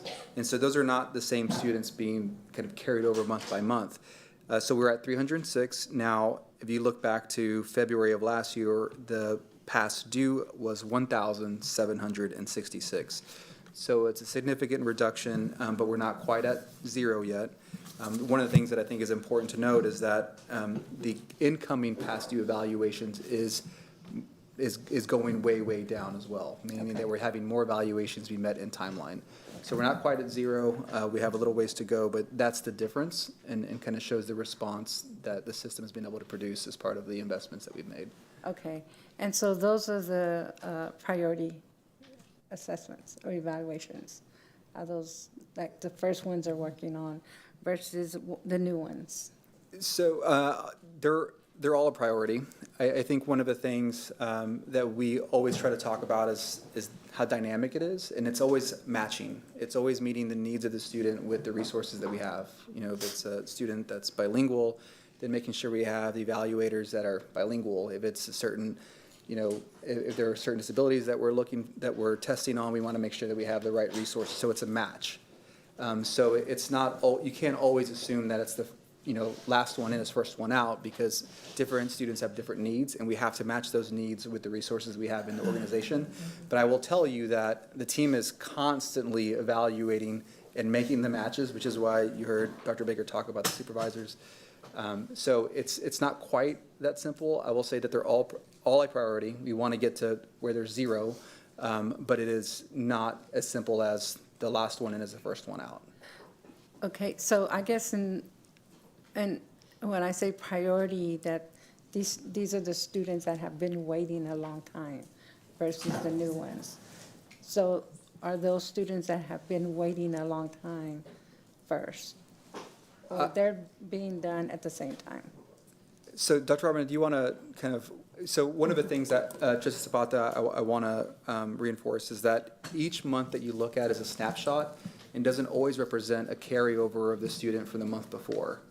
And so any student that is out of timeline obviously is absolutely a priority for us. But I don't know, and Dr. Robin, I'm not sure we have the information right now, kind of how many students or how many days past due, but we do track that and we are monitoring it and trying to get as close to, like all the way into compliance. So Dr. Robin, do you want to add anything to that? So It's kind of a, Trustee Zapata, if you would refer to a prioritization, if there is any. Admittedly, there is when it comes to an initial evaluation request. It is a new request, but it's for a student who has not had any services at all and is suspected of having a disability. In other words, people sometimes say they're under the supports of the special education umbrella, if you will, or I guess you could use a foundational analogy as well. So those we definitely are working to. We're working on all of them, as Superintendent Segura mentioned, but those we want to make sure that because there's no services at all for the student, for special education services. Clearly, there's educational services in the school system, but we're working to address those. When it comes, we're working also to address the backlog and what is called a reevaluation request. You're very familiar with this process for students who have already been receiving services and they're seeking a reevaluation in other areas. Those I have a count on one of my pages. It's in one of my responses to Trustees Boswell's questions because we did the analysis. So the majority, or pretty close to it, it's about half and half of those reevaluation requests have come this fall. The other half came in the prior school year. So it is definitely what you would consider, is it number 9? A wait. But in the meantime, we are working with the schools and with the structures to try and program and provide services appropriately. There's a term that they use in special education that the disability of the student does not drive the program. You'll often hear what we're trying to work on as well is that you don't make a determination of, oh, this student has this disability, and so that's specifically what they need, or this student doesn't have this disability, and so they don't have that service availed to them. It needs to be built and structured around the needs of the students. We have the ability to do that more intentionally for students, even if they're waiting on additional evaluations, where they're already covered under special education services and supports. They've already been identified as a student with a disability versus a student who we don't have that data, that information, or that eligibility determination yet. So I don't know if that actually clarified some of that for the question, but we have been working on both and new kids coming in as well as those have been waiting as well. The prior year, we just submitted to the state in December as part of the agreed order. I'm a little nervous up here because I only have my board binder. I always have my agreed order binder, which is back of the table everywhere I go. So if you see me anywhere on the street, you can ask me to break it out because I'm pretty sure that I have it. It has its own passport. Needless to say, in the agreed order, no kidding, that you voted on September 26th, in the agreed order, we had to submit to the state just this past December that everything that was an initial evaluation request where there was no eligibility for those students determined for the entire last school year, and that goes all the way to June 30th, has been completed, right? All of them.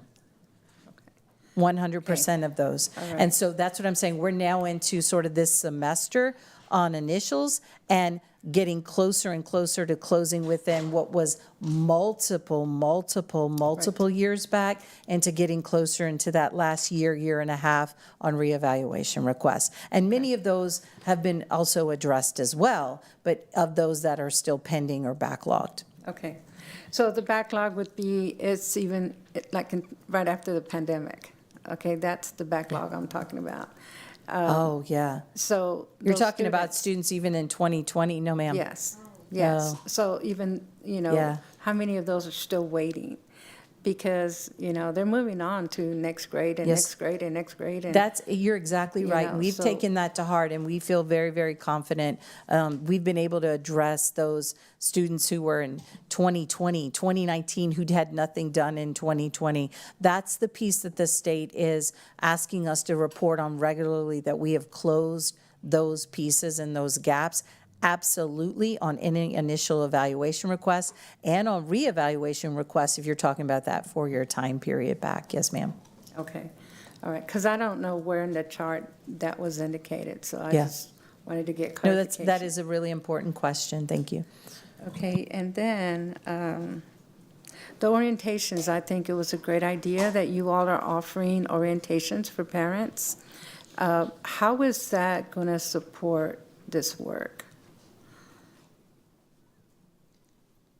So we offer orientations for parents who are, well, any parent can attend them, but they receive information about that particularly. We offer a number of things, and we'll talk about that more in a broader sense in the February meetings as well, but related to evaluations and like the IEP process, et cetera. For new folks who are coming in, again, anyone is invited to attend, even if they're experienced. We offer the ABCs of IEPs in terms of how do you navigate special education? What is it? So now you have this evaluation. What does that mean? What should you expect in your IEP programming for your student? What are the kinds of questions as well? In addition, that's offered in small groups. It's not quite monthly. It was monthly at the start of the year. It's like every 6 weeks or so. We're offering those regularly for folks to be able to have those and be oriented to what's going to be a journey. Right? It's going to be a longer journey, and in partnership,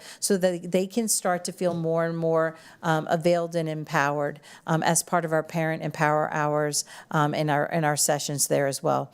In addition, through community partnerships we have in the past years and are re-engaging for that for this spring. It's in development with Vela, who does quite a bit for orienting parents as well and supporting our students, especially parents learning about the ARD process and the IEP process as well. Why does that come into play?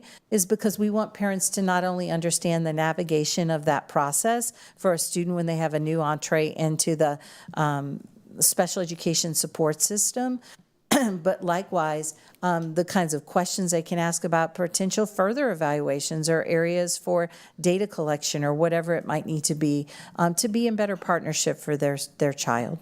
Well, and I totally agree, and I think that is amazing that you're doing that.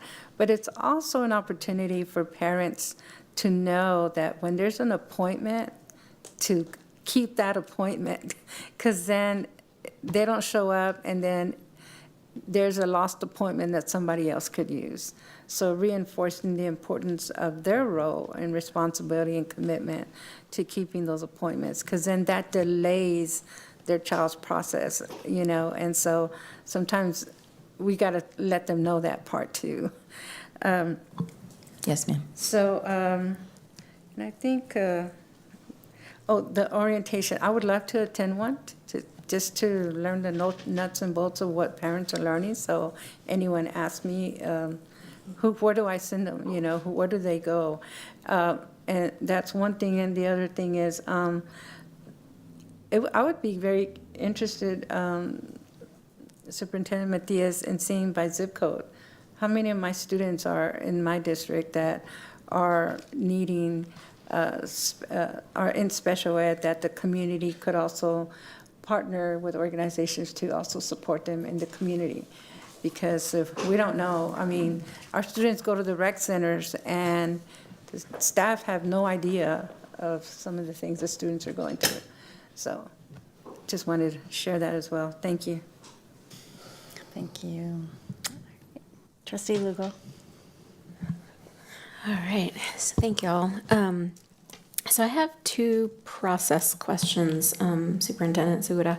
One is, and it's okay if you don't have an answer tonight, but just if we could revisit. The questions that Trustee Boswell submitted, like, there's so much good stuff in those responses. And even as a trustee, I don't see it on board doc. Now I know how we got it right. I'm just making a point that my process question is, might there be an opportunity for that information to be shared publicly? And then, So, Trustee Lugo, we can definitely put it on board docs if it's not there already. It is on board docs already. So it is. It's not on this question, though, because I don't think, unless someone can double check, but I didn't see them attached to that's correct. this item, but they're attached to the next They were added item. at the start of the meeting. They're on there now. Oh, they are? As of the start of Okay, the oh, maybe I meeting. need to refresh. So, and Trustee Lugo, you know, one of the things that we're going to be working to is to kind of align all of our timelines. The winter break always makes this meeting a little more challenging for us. And so, no, we'll make sure they're available and we can share that out to the community as well, because there were a lot of really good questions and great responses from the team. Yeah, really great responses. And then the other process question, and then I have, according to our matrix, I promise I'll ask those questions. The other process question is, might there be an opportunity to have like notes included with the slide deck? And it doesn't have to be extensive. It just helps for me to kind of like both remember what was said audibly and then like go back and look at a sentence. I like the icons. I'm just, just something for consideration. So one of the things that we were endeavoring to do was to take the notes that we use to supplement the presentation and incorporate them into the PDF. We can supplement and add that to the board docs. It is something that we think is helpful, and we can think about how to show that format-wise so that it can be received and understood. Okay, thanks. So you're going to see some of Drew's like scribble. I mean, like her note-taking is awesome, but we need to probably expand on that a little bit to make sure it's understood. All right. And then just in terms of, really thinking about some strategic questions, I appreciate that in the presentation, and maybe it was you, Superintendent Segura, you had mentioned like the connection between the data and what we're learning from the process, like how that's going to impact the budget. So that was really helpful to, kind of cut us off at the chase and provide that. So thank you. The question I have is really around like what else we need to know, and not to belabor or like kind of continue to repeat this question, but I've heard it a couple of times, and then also see these types of questions in the Q&A document that y'all were able to send out to us. So what else do we need to know? Like I'm hearing, what about zip codes and what about other gaps? And so from your perspective, Superintendent, what else do we need to know about the data? Well, that was a good question. I think one of the things that I've observed over the last year in working with the team is that every change in slope in the trend line has a story, right? I think y'all called out, beginning of the school year, we talked about dyslexia screenings, we talked about the efforts that occur over different breaks, but also recognizing that when there is a break, the school system shuts down, in many aspects. And so I don't want the trend lines over time to not reflect just the way the system works, the education system works as a whole. Because I think it could be very easy to look at December and January and say, well, Matthias, why did the evaluation numbers go down relative to previous months, or why did the throughput, why did that go down? And I think we probably need to do a better job of communicating just how the ebb and flow and the calendar itself impacts just the workflow.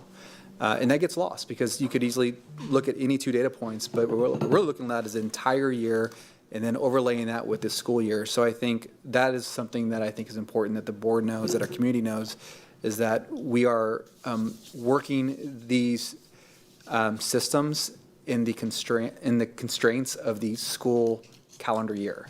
And though the team is working on breaks, our families are not always available to come and send their students to these to get evaluated during breaks. So that would be one aspect of it. I'd also ask Dr. Robinette if there's anything that she'd want to share, because we have long conversations about the data itself. Anything that you'd like to share with the board? Thank you, Superintendent Segura. I think there are definitely components associated with the calendar and the things we need to know associated with that. But we have also made some decisions that have impacted these numbers, both for great and sometimes we've made a decision that it was the right trade-off. It was important for us to have Dr. Baker show those pictures of folks going through training and development and engagement because we're trying to retain them. We're trying to keep them. We're not trying to say every day you show up here, you clock in and you start testing. You don't connect with other people in your division. You are a productivity person. We're trying to retain people who have tremendously valuable skills, including our supervisors, and feed them in their learning, feed them in feeling connected. We will not become a long place to stay and to work if it's only about one element. And so thank you for that question, because it also want to humanize not only the students in there, but the people who are doing this, because we also have to have the connections with them, with one another in their learning and growth and development, with bringing in people who can support them with their own supervisors in that relationship. So I don't know that that was a fair response to your question, but that's something that's not captured here. And so when we do a 2-day training or we have a connect meeting for them, it's hard sometimes to not go, did we lose this? Was there time lost here? But you have to invest in people to sustain them and for them to see the why behind what they're doing, not only in the critical skill development, but in partnership as part of this. The individuals that we have choose to be a part of the AISD family because they're trying to make a difference here. Not because of all positive headlines, but because they know our kids deserve it. And that's really important as part of this story for us. Okay, that was totally unexpected, and that was really, I found that very helpful, both of y'all's responses. I'm going to keep it to the matrix, though. All right, I'll pass. Thank you. It was a question on the thing. Trustee Whitley Chu. Thank you so much. So when I'm looking at, all this data trending in the right direction,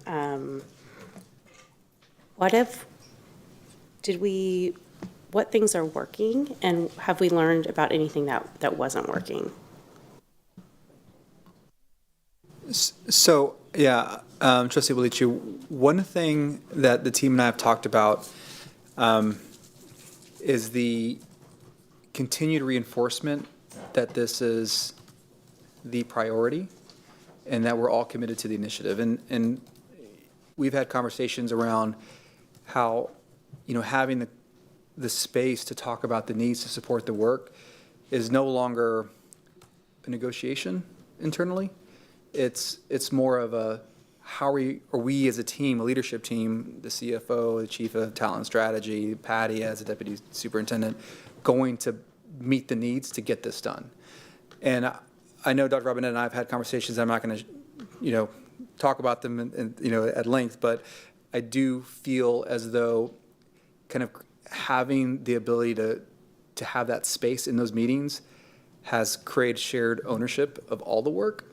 And I think just reinforcing that and talking about it has really helped us maintain the focus, which is kind of weird to say, like it's could be that simple, but it really kind of is. If you keep it the focus, you say it's the focus, and you actually act on it as the focus, then we as a team can respond and support it accordingly. That was one thing that I think has worked, and it's different than what we've done in the past. I think, from a organizational perspective, we did make some adjustments early on in the year to try to support what was originally a first phase of the special education initiative. I think those immediate changes helped.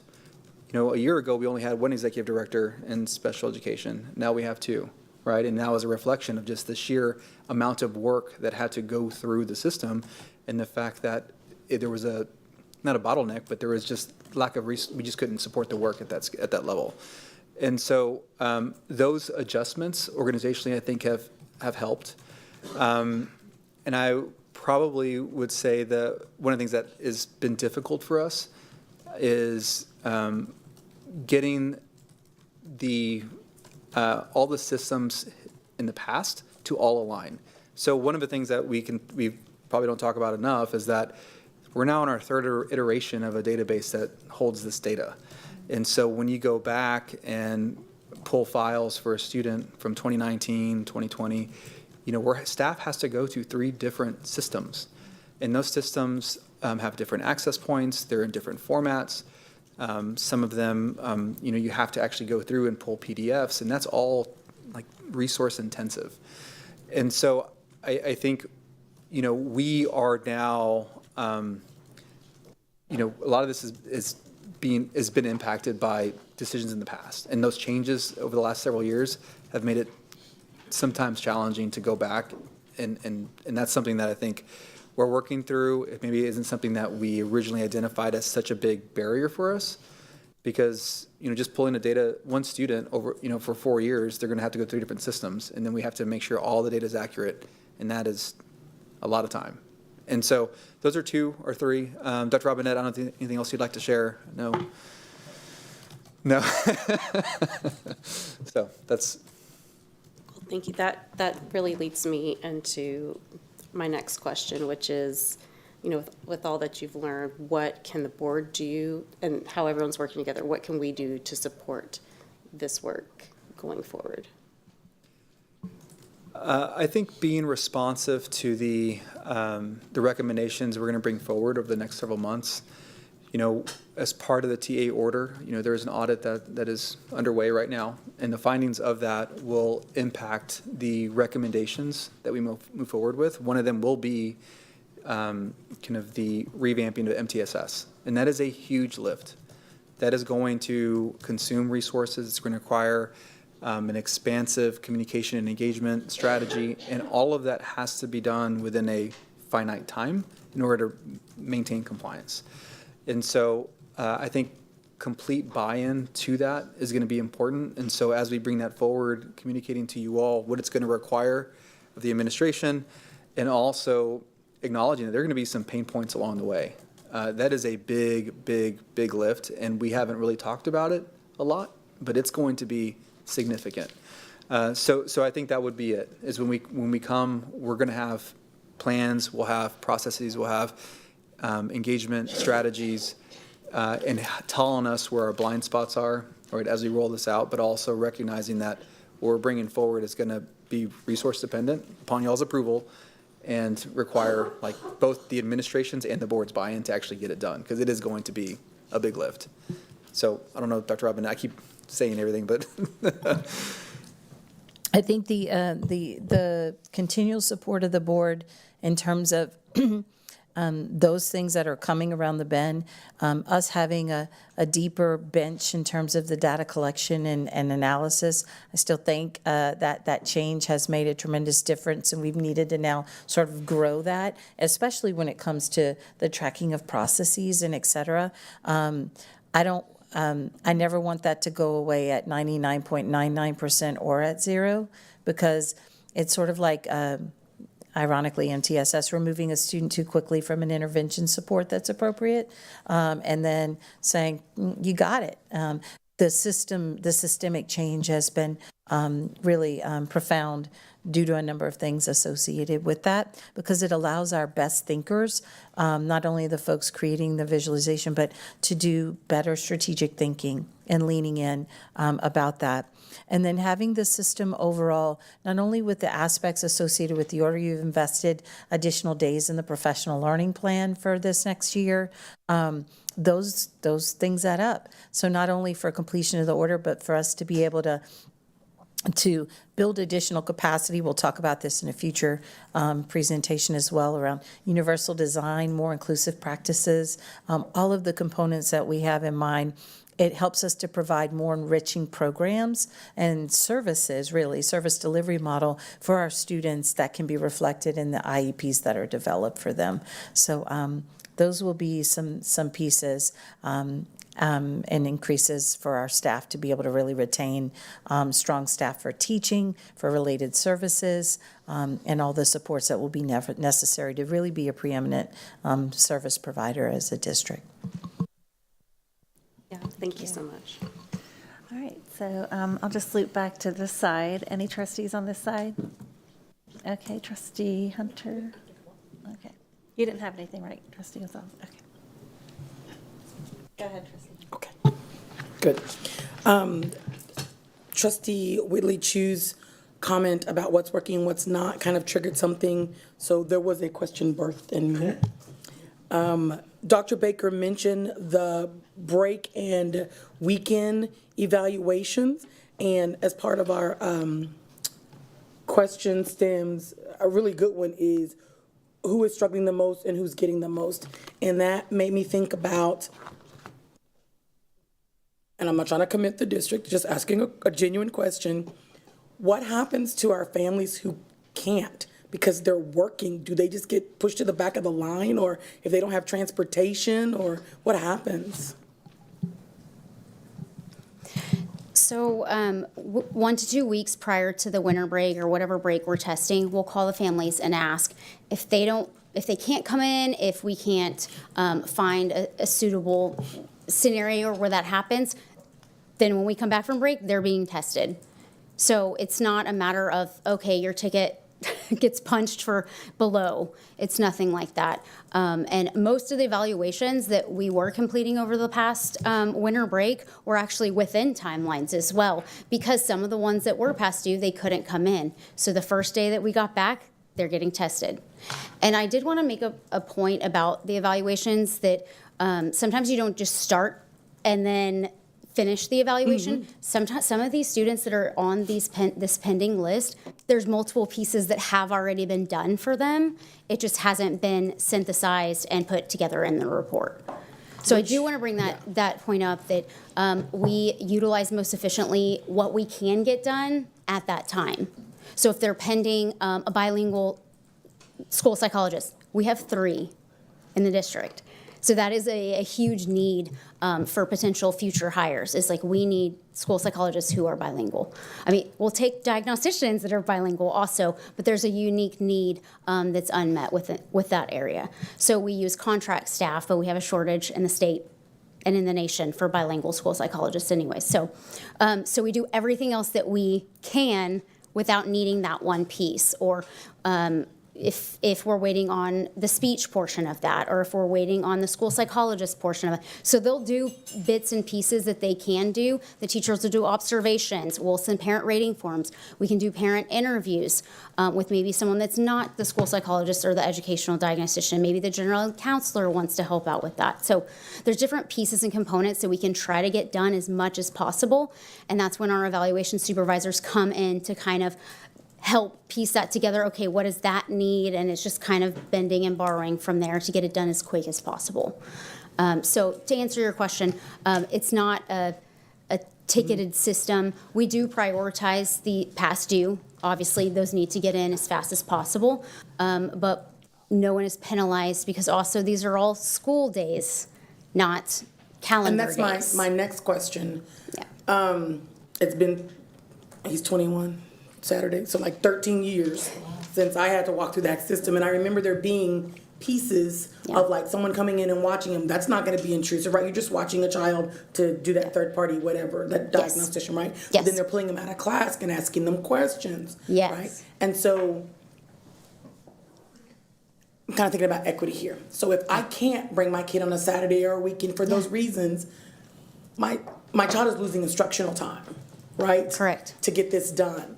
And yes, that's important, but I'm just wondering if, like, are we putting them at even greater disadvantage, right? Like, I don't know if you guys pull during specials. I mean, you, like you said, you have time, right? So you Correct. gotta, when you can be at this campus, you're at this campus, but maybe this is math Correct. time or science time or ELA time. And so I just kind of worry about those folks who Absolutely. don't have those privileges, right, of time and resources. And so I'm getting this, and we're doing it in class, and the parents are probably really appreciative to have it done so that they don't have to take off work and lose money, or when they have to worry about transportation. But at the same time, I wonder if they're may be like truly cognizant of, like, my kid's also losing instructional time to get this done. Right. So those are just the kind of, when I was like, what was working, what was not working, that just kind of was in my head a little bit. Absolutely. I think those are important things to think about. I think something that we could think about in the future is finding out how to organize transportation or something to that effect. We don't want to do weekend and holiday time. I'm going to be honest with you. I would be remiss if I didn't say I'm super proud of our team and everything we've accomplished, but they are tired. We are tired. We work there. Someone has to facilitate. Someone has to open it. You know, we have to have custodial services. There's a lot that goes into working all week, on weekends, on holidays, but we've got to get it done. It just has to get done.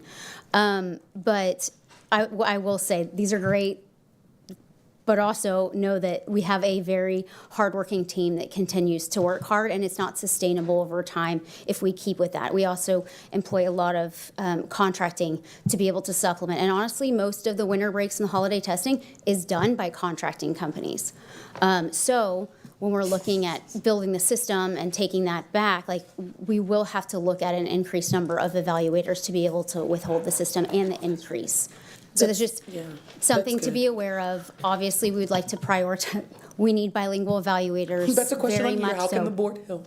And so I think the interim Yes. superintendent has kind of signaled how that can happen. So I appreciate Absolutely. that. Thank you. Thank you.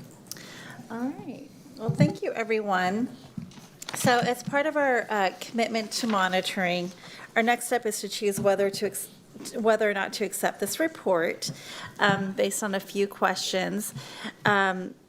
One is, does the reality match the vision? 2, is there growth towards the vision?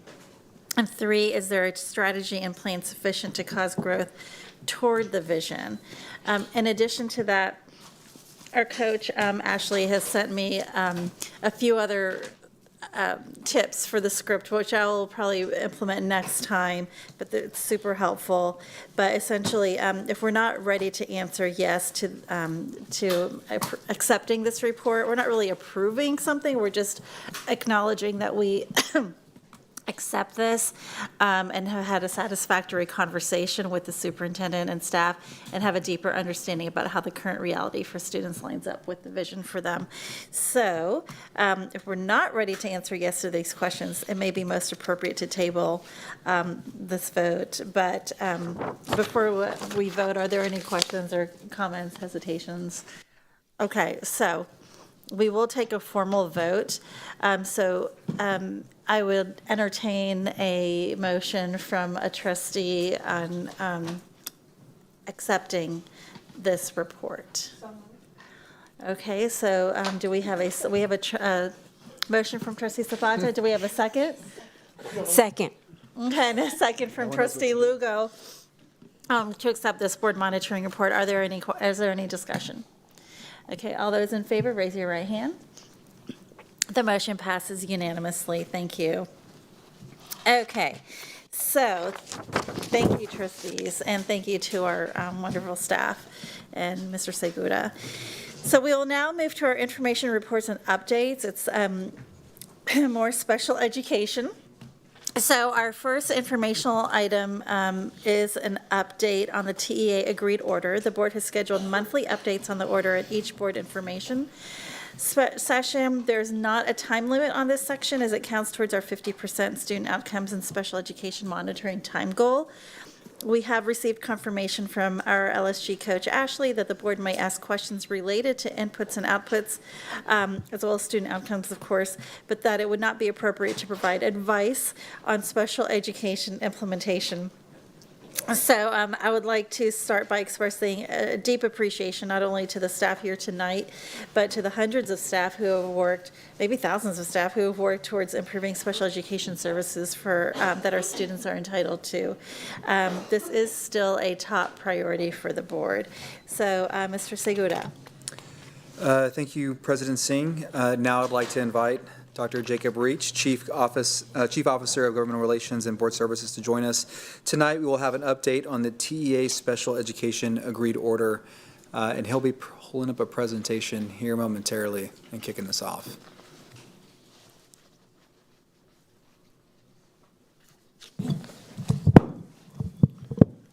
Good afternoon, Board of Trustees, Interim Superintendent Segura. We are going to test out a different laptop real quick, see if that works better for our presentation. So if our IT staff could share what the screen looks like for me, make sure we've got this one working well.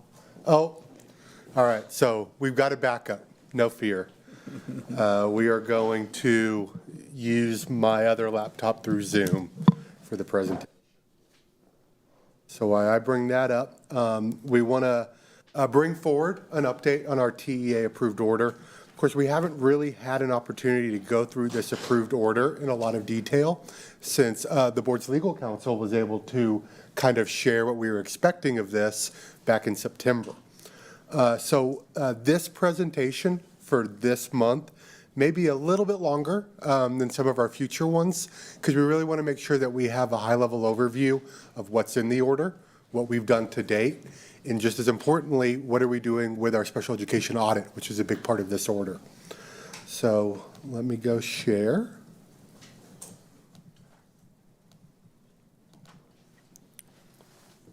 All right, so this should work better for us. Good. Great. All right, so to kind of give some context to our TEA order again, back in March of last year, TEA issued a report to us sharing their intent to assign a team of conservators to oversee special education in Austin ISD.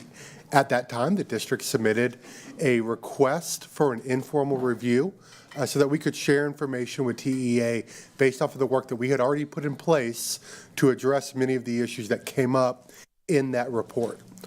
Around May of that time, our board president, along with the interim superintendent and some staff, met with TEA as part of that informal review and presented our plan and the work that we had done to date. On August 30th, TEA provided us a response and an alternative plan that included accepting an agreed order, and this would be in place of conservatorship over special education. The board and the interim superintendent discussed this in September and continued that conversation. And then on September 25th, we received a final negotiated order, which we typically refer to as our agreed order. And the board approved that on their September 22nd special board voting meeting. So our agreed order really has 5 parts to it. The first one is the actual agreement, which for the administration, and when we talk with the board, we typically refer to that as the Lone Star governance section. So it states what the board and the administration must do and must complete to get to no longer be under an agreed order. There are then 4 priorities that are part of the addendum. That includes satisfying all corrective actions that were outstanding that led to the initial investigation, identifying and implementing effective practices, and a quick way to think of that is that it's around the training that we're offering to our staff. Improving data management, that's mostly data systems, but that's also just ensuring that it's easy for us to provide information out to TEA or to our parents or to our campuses. And then priority 4, establishing our parent outreach campaign.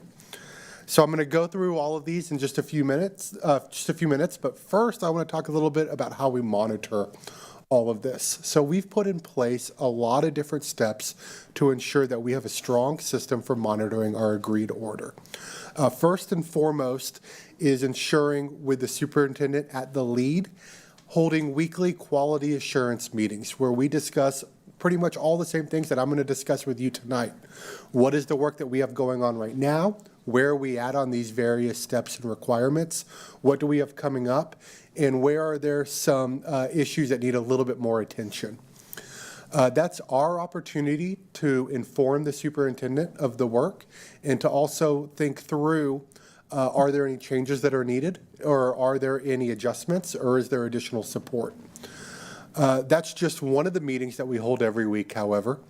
In addition to that, weekly, as a matter of fact, we had it yesterday, Dr. Robinette, myself, and Dr. Villapando on my team met so that we could go through all of the work for the week. We also discussed this presentation for tonight as part of that meeting, but we want to think through what items do we have and what supports do we need to give out to staff. That again helps us prepare for the quarterly or the quality assurance meetings. Also helped us prepare for this meeting, but then helps us know what do we need to get done coming forward. In addition to that meeting, and I'll talk a little bit more about this next meeting in a couple of minutes, but Dr. Robinette and Dr. Villapando meet with Dr. Stetson and Dr. Stetson's team every week. And that, again, is to go through what do we need with our audit and how does it align with our agreed order. And then finally, Dr. Robinette meets with our monitors every week.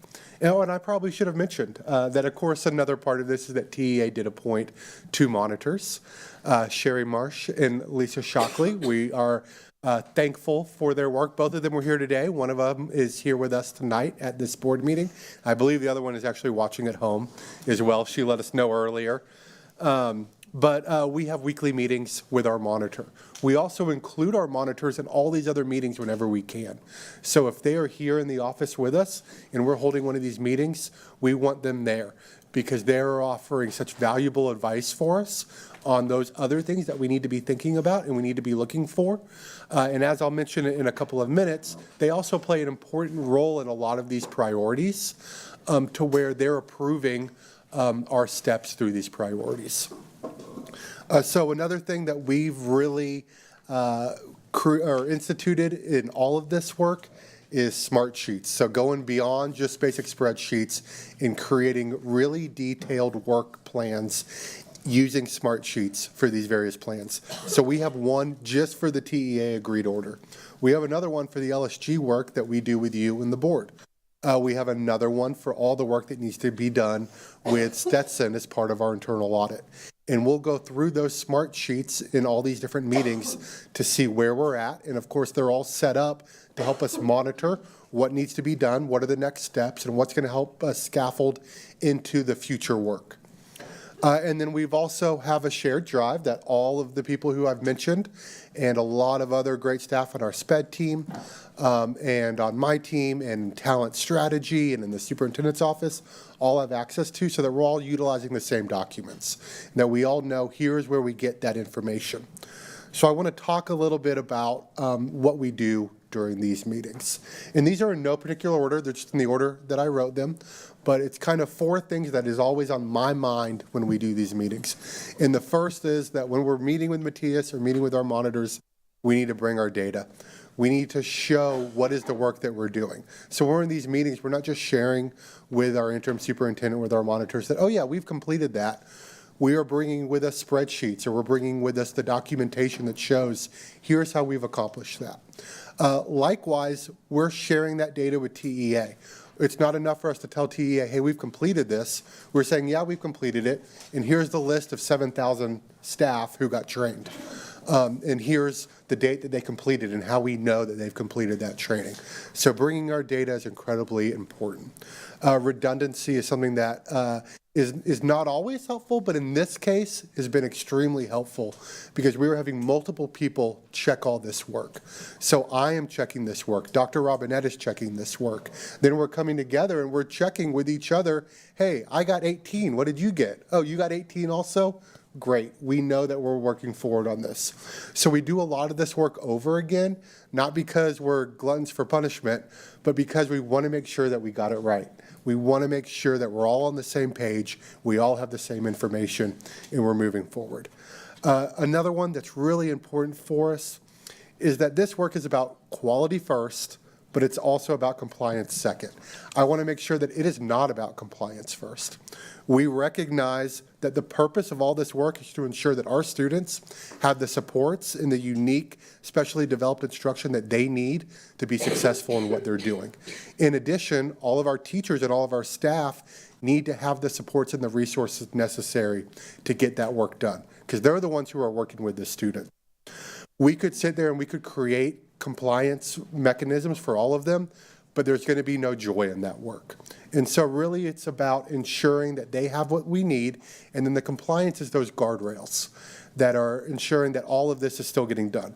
So the way that I think of it is that Dr. Robinette is really focused on that quality for students, quality for staff, and then I'm over there following up to make sure that we are meeting what we told TEA we would get done, and that we're getting that turned in.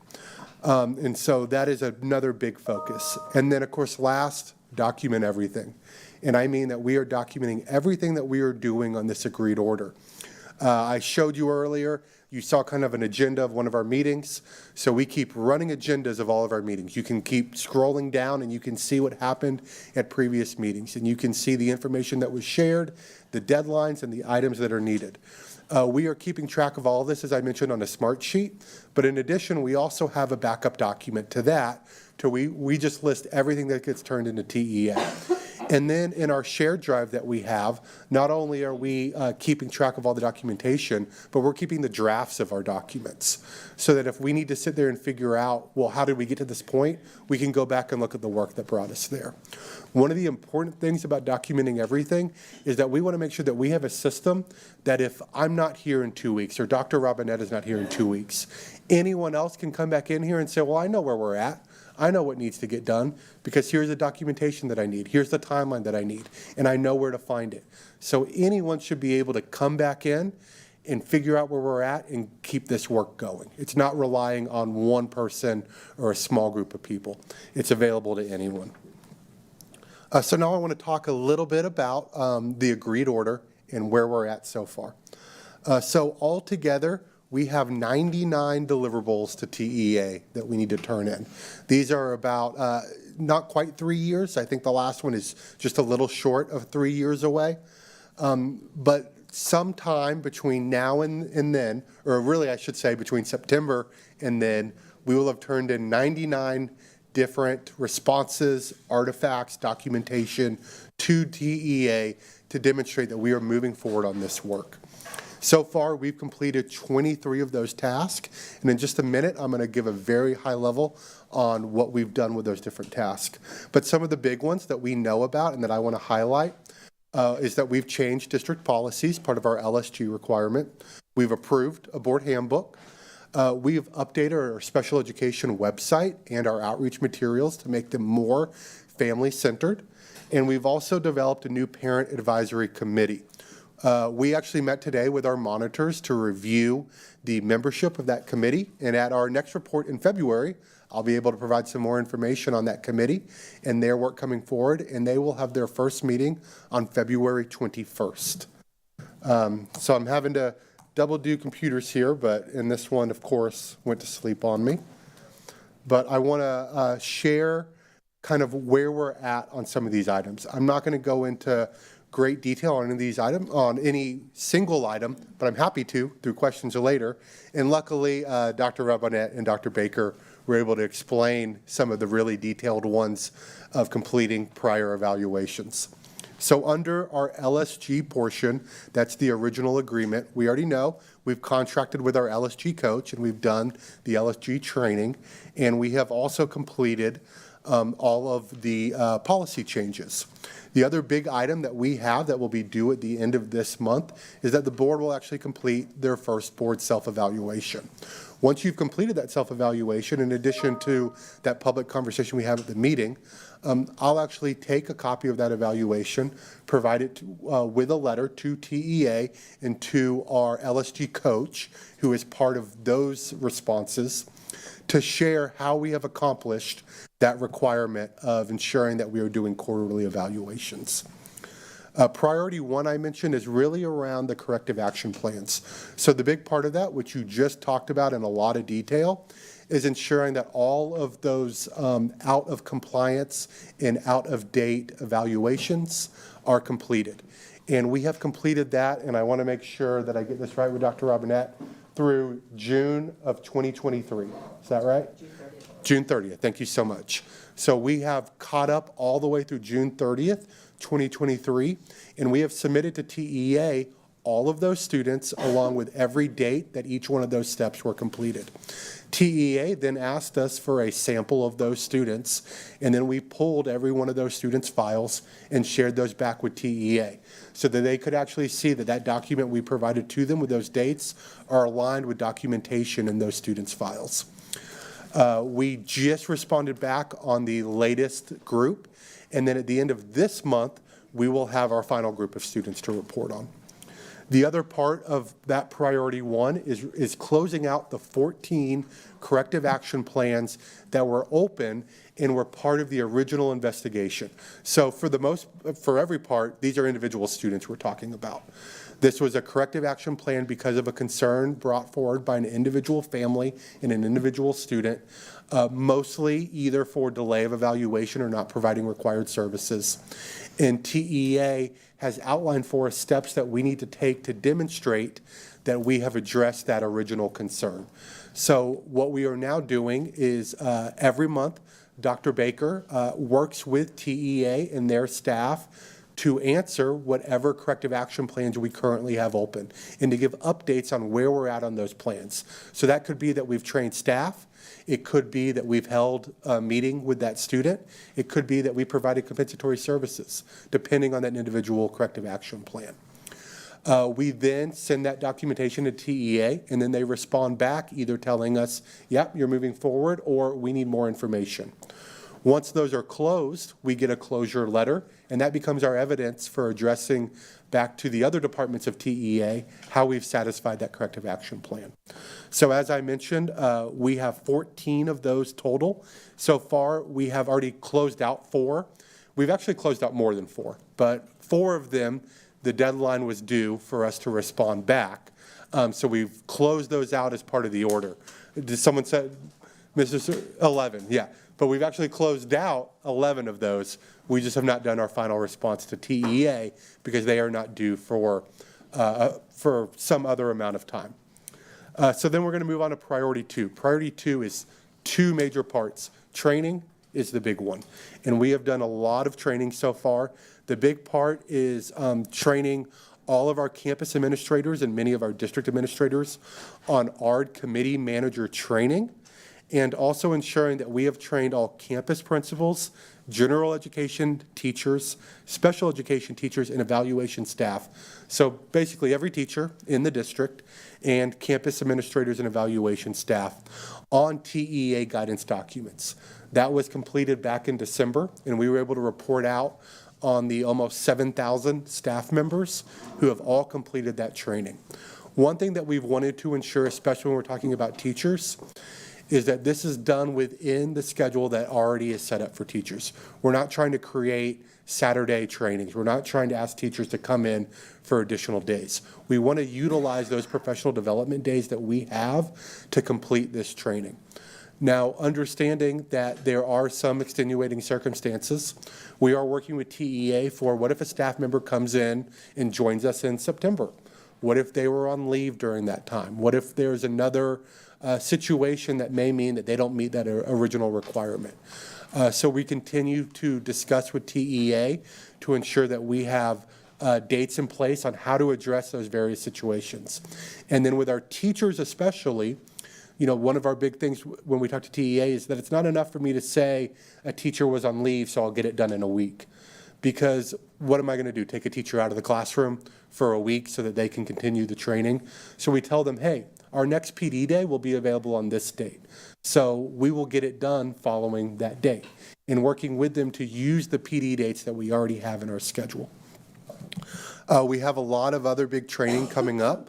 We're working on one right now that also includes all of our teachers, all of our teaching assistants, all of our campus administrators. But what it's building up to is helping us put in place our new MTSS system. And that will be a big part that we start discussing for our next school year, when we start actually having our training on MTSS and our development on a new MTSS system. So our next priority, priority 3, is around data systems. A lot of the requirements under priority 3 are not due until the end of this school year. So we still have some work on that, or some time on that. But it's mostly focused around ensuring that we have data systems that can provide reports for the information that TA is looking for, but also then provide reports that is useful for our campuses and our teachers. And again, we will be able to demonstrate that, that completion by running sample reports for TEA and turning those into TEA to show them how our existing systems and a lot of the systems that we've built over this last 5, 6, 7 months have allowed us to then have these easy to access data systems. It's the same thing that allowed you to see a lot of the data that you just looked at in the last presentation. So now we're down to our last priority, priority 4, and this is really about parent outreach. Again, there's kind of two, thank you. There's two major parts of that. The first is the parent information outreach. That's the new website. That's the new parent-facing materials. That's the meetings that the special education team is holding for our parents. And then this new parent committee. So that committee, as I mentioned, will have their first meeting on February 21st. And we have been working with our monitors on all of these items. These are ones that our monitors sit there and say, you have accomplished this goal. So we don't wait until we're done. We're keeping our monitors in these conversations while we're going through them so that we're ensuring that when we're ready to actually submit to TEA, we know we have that final product already complete. It is not our intent to ever need to turn something into TEA for them to tell us, nope, that doesn't meet requirements. The intent is always to ensure that when we submit, that's the final. So that kind of takes us through our different priorities, takes us through the satisfying the CAPS and the training. And so now I want to briefly talk about the Stetson audit, our last big part of this work. So the audit is part of priority 2 in here, and it's helping us lead to two big items. The first is a strategic plan for special education, and the second is a state of special education and an understanding of where we're at that will help us put in place a very successful MTSS program. So our work with Stetson has 7 major steps to it. We're already through a lot of this, but I'm going to kind of just give those high-level steps, and then we'll be ready to answer any questions on it. So first, Stetson is working on organizing the overall work, and that includes knowing who are the stakeholders, what is the data that they need, what is the data that they need to review, and what is it they need to be focused on. Step 2 is collecting that data and analyzing the results to guide our improved process and outcomes. We're really heavily in this step right now. That includes a lot of parent meetings, community meetings, student meetings, and a lot of observational work. Step 3 is designing a comprehensive process for full compliance with our task. And then step 4, creating monitoring systems to provide an accurate picture of the status of our compliance with special education. That's what's going to start helping us create the strategic plan in this state of education plan. Step 5 is designing a robust system for building the capacity of AISD leaders and educators to implement our procedures with fidelity. Step 6 is to design a system of accountability to ensure the process provides consistency. And then step 7 is provide a final audit report. We expect to have a draft of that audit report in March, and we expect to present that to the board no later than April. We will also need to provide that audit report and that special education strategic plan to TEA and to the board at a regularly called meeting.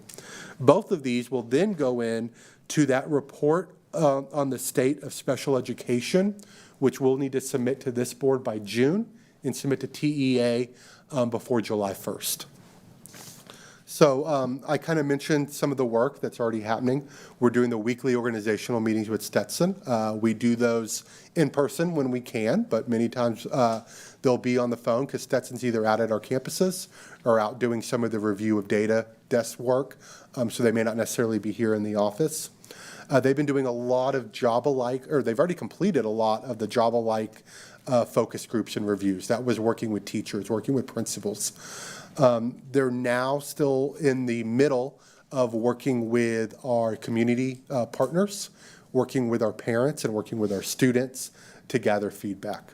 The next step through that is going to be a survey that will go out to all of our special education families. We'll send that out to them directly, and then we'll also do follow-up through SPED case managers on responding to those surveys. And it's going to look at items like how they feel about their evaluation, how they feel about the supports they've been provided, how they feel things are going for their student. And so that survey will go out on, I want to make sure I got the date right. I'm sorry. It'll go out on January 23rd will be the day that we send out the survey. So that's kind of the overview of the work with Stetson. I tried to cover a whole lot of work in 26 minutes of time, but we want to open it up to any questions. I'm going to ask if Dr. Robinette can help me with answering any questions on the work that special education is doing, but we will turn it back to the board. Wow, thank you. So you guys have been a little bit busy. Good job with all this incredible work. So I wanted to open this up to trustees, and also just so you know, if in the interest of time, if you don't have a question that is absolutely urgent, feel free to ask that to our superintendent in your one-on-ones or off the dais. That's fine as well. But I guess I'll start on my left with Trustee Whitley Chu this time, and just go down the line if anybody has questions for Superintendent. You're good. Trustee Lugo, anything? Thank you. I'm good. Okay. Secretary Boswell.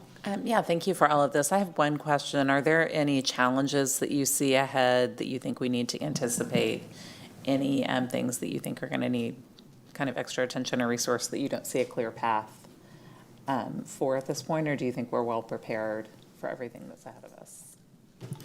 So clear path is, I think, can vary from time to time, just given the constraints of really all things in the education system. I will tell you that the meetings between the compliance team, when I say compliance team, I'm talking about like the quality assurance, quality control team, overseeing the deliverables, Jacob and Dr. Villalpando and his team, working with Dr. Robinette and her team, has really helped us identify, do we have a path to meet this deliverable given the number of outstanding items, right? And so a lot of times we'll come together, we'll brainstorm, and we'll talk about resource allocations. We'll talk about, what processes need to be done in which way in order to ensure that we actually get it across the finish line. So I think the system that we have in place allows us to forecast when we need to make audibles, make adjustments with enough lead time to actually complete the work. An example of that might be like training. There was a couple of trainings that were required in November and December. And again, think about December, we were actually off on the 22nd. The submission wasn't necessarily required till the 30th, but that time isn't available to us. And as Dr. Reach just mentioned, the order was finalized after the professional development calendar was already set.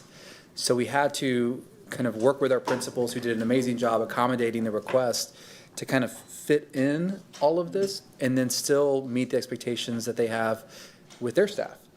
And so training, for instance, what I was just talking about, professional development, was one of those things where, we had a large number, we understood how we were going to get it done, we had monitoring reports, we were working closely with the executive directors to get a pulse within our schools as to where our staff were.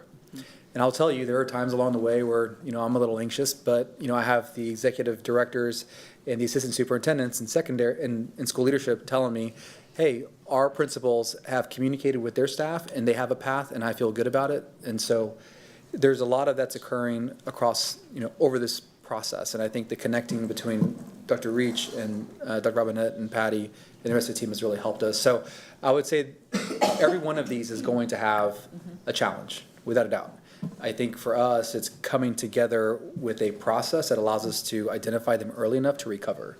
And when I say recover, it's never, we're off base. It's just, there's always going to be those last couple because of the scale that we're operating at. I mean, administrators, we had, hundreds.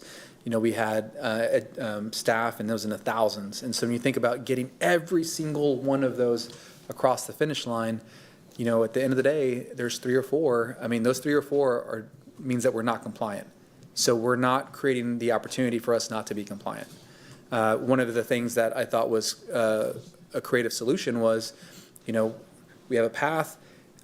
We understand that we've given hours within the professional development calendar to get the training done.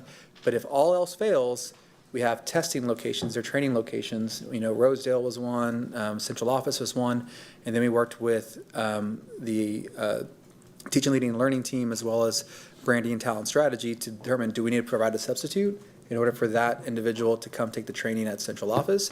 Do we need to work with the principal to make an adjustment on campus to allow that educator to take the training? So, I mean, that is how nuanced it is. So I think the team has done a really good job of identifying those early enough and then course correcting. I wouldn't say course correcting. I would say ensuring that we get to the finish line. So those will continue to happen. And any time that we think that there is something that may be a risk towards the end of a deliverable, we'll be sure to let the board know through a board update. Long-winded way to say there's a lot of connections going on all the time. Yeah. Thank you, that was very helpful and a good window, I appreciate it. Thank you. Vice President Foster. Trustee Hunter. Oh, sorry, did you have something? Okay. Trustee Kaufman. Trustee Gonzalez. Okay, great. Well, thank you very much. We appreciate the presentation. Oh, I'm sorry. Trustee Zapata, go for it.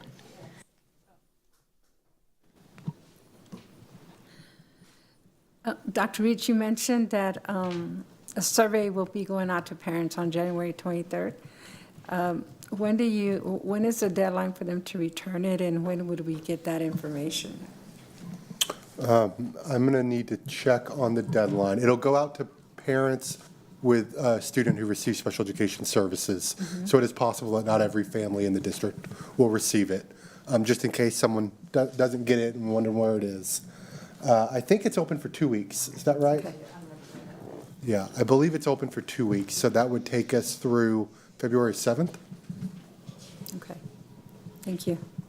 And then that will be incorporated in the report that we get from Stetson. All right. Okay, thank you. All right, thank you so much. Appreciate it. All right, so Thank you. next up, we get to talk about budget reduction strategies. So this item has a time limit of 30 minutes. It will not count towards our 50% student outcome SPED monitoring. However, as the board and staff receive more Lone Star governance training, we can begin to anchor the budget discussions more deeply in student outcomes, which is something our board has been wanting to do for a while anyway, so that it'll be really good to get that training. I do want to say, though, because the budget is a critical part of our board work, please do ask the questions that you feel fulfill your governance and fiduciary responsibility. So, Mr. Segura, would you please introduce this item? Thank you, President Singh and Board of Trustees. Tonight, we have Ed Ramos, our Chief Financial Officer, is here to join us and answer any questions you may have on the budget reduction strategies. For our public out there tuning in, this was a recorded video presentation that was available prior to the meeting and can be found in our board documents that are available online. We are available now to answer any questions that you may have. And again, I appreciate you, Ed, for completing the thorough video. Thank you. Thank you. think we start on this side now. So trustee Gonzalez, any questions? I'm going to pass for now. Okay. Thank you. Sure. Mr. Ramos, I just want to thank you again, like before, for the coherent and clear explanation of everything in the presentation. Thank you. Hunter? Wow, this is different. I enjoyed the presentation online, and I guess I'll hold for now. Okay. So, Mr. Ramos, thank you for all the work you're doing, and I wanted to give you an opportunity to tell us how much has our budget deficit decreased? That's the big story. Yeah. So overall, just summarizing the presentation, we are monitoring certain benchmarks in an effort to reduce our adopted $52 million budget deficit. So as of the end of November, we're currently projecting to end the year with a $32 million deficit. Our goal is to cut that down to a $26 million deficit by the end of the year. So we're still continuing efforts to reduce the overall deficit, but we are making strides in that effort. And these numbers, these projections will be updated on a monthly basis, and so you'll probably start receiving those via board update. Appreciate that a lot. That's huge. And really look forward to just seeing more.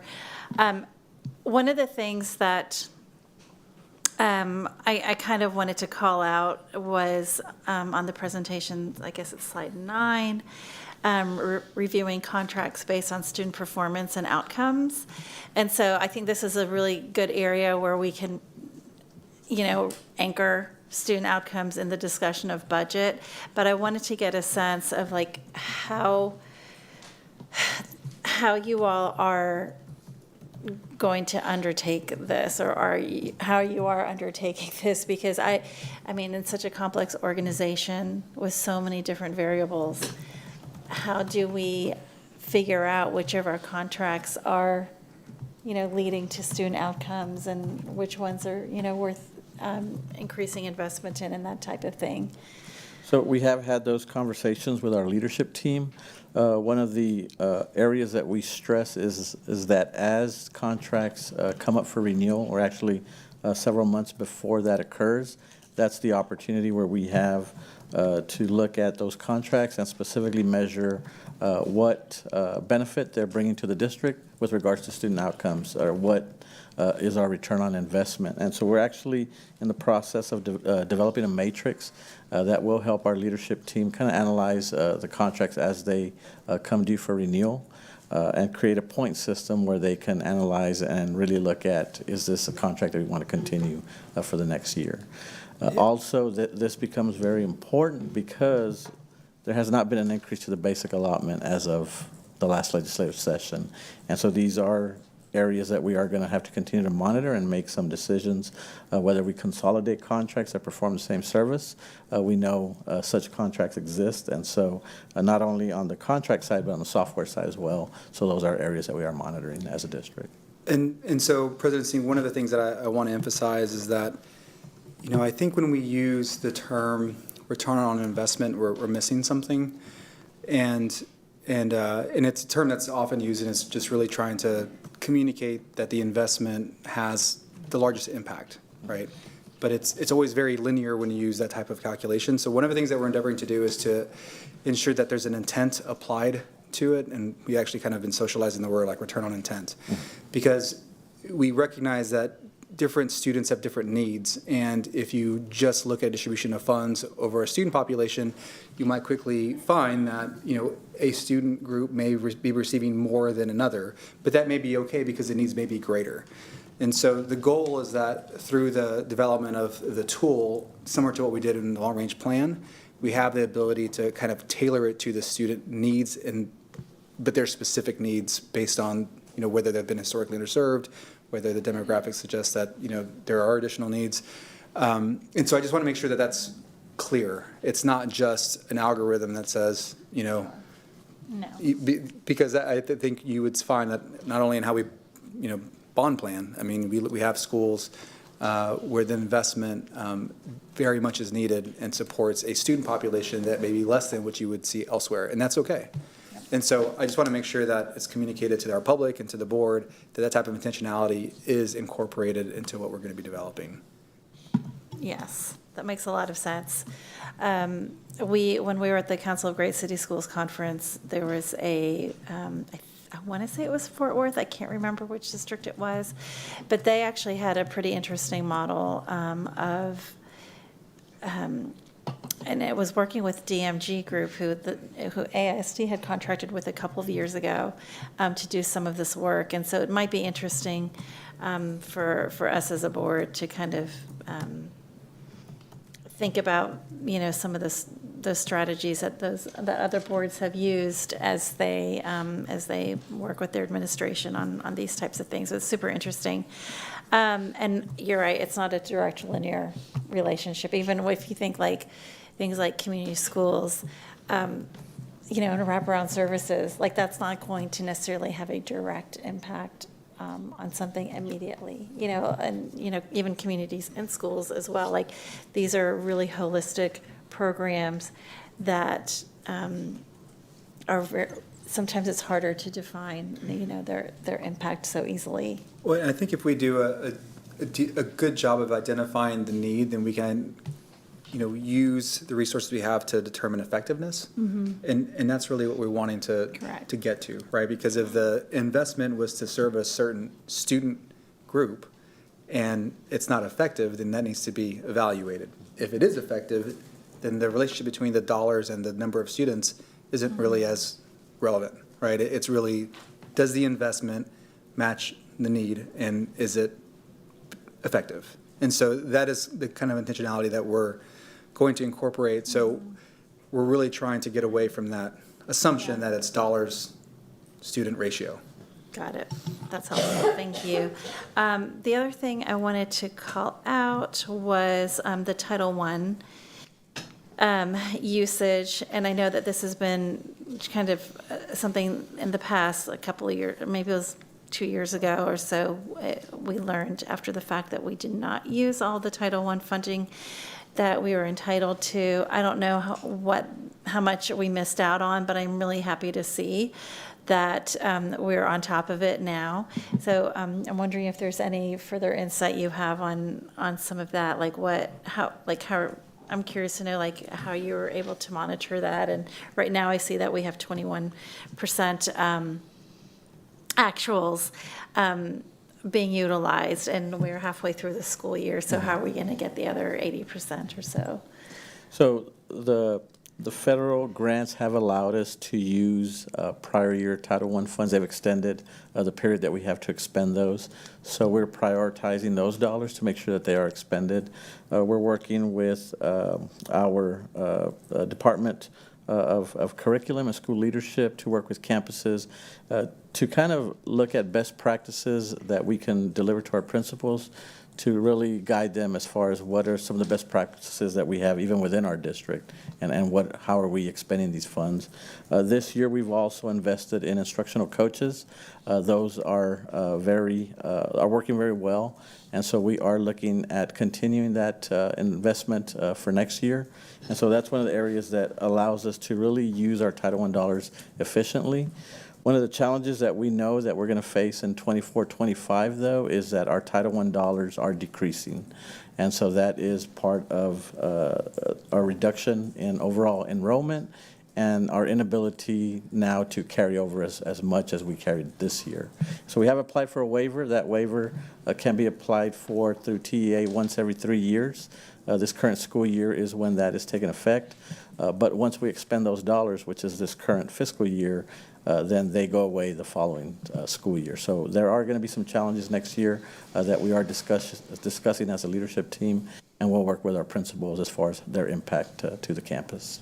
Okay, thank you. Yeah, and President Singh, just to add a little bit more detail to that, we are going to be meeting with the principals, as Chief Ramos said, I believe on the 25th. And one of the purposes of that conversation is to understand the constraints that we have as an organization to distribute Title I funds, and also get feedback for how last year went and what adjustments we need to make moving forward.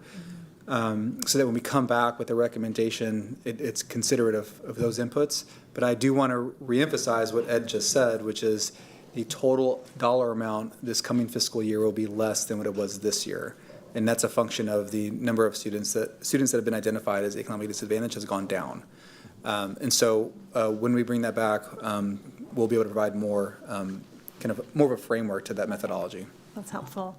And the last question I have is not exactly captured here, but it's more of a bigger picture question. So when we passed our bond, our wonderful $2.4 billion bond a couple of years ago, one of the things we told the community was that it would really save us money because it would free up funds that we're using on maintenance and things like that, because we would be able to build new facilities and you probably don't have these numbers handy, but I would be curious, like further along in our budget discussions, if we could present some data that would actually help us and our community understand really how that bond it has had a positive benefit and have freed up funds to do things that are really important for our students and staff.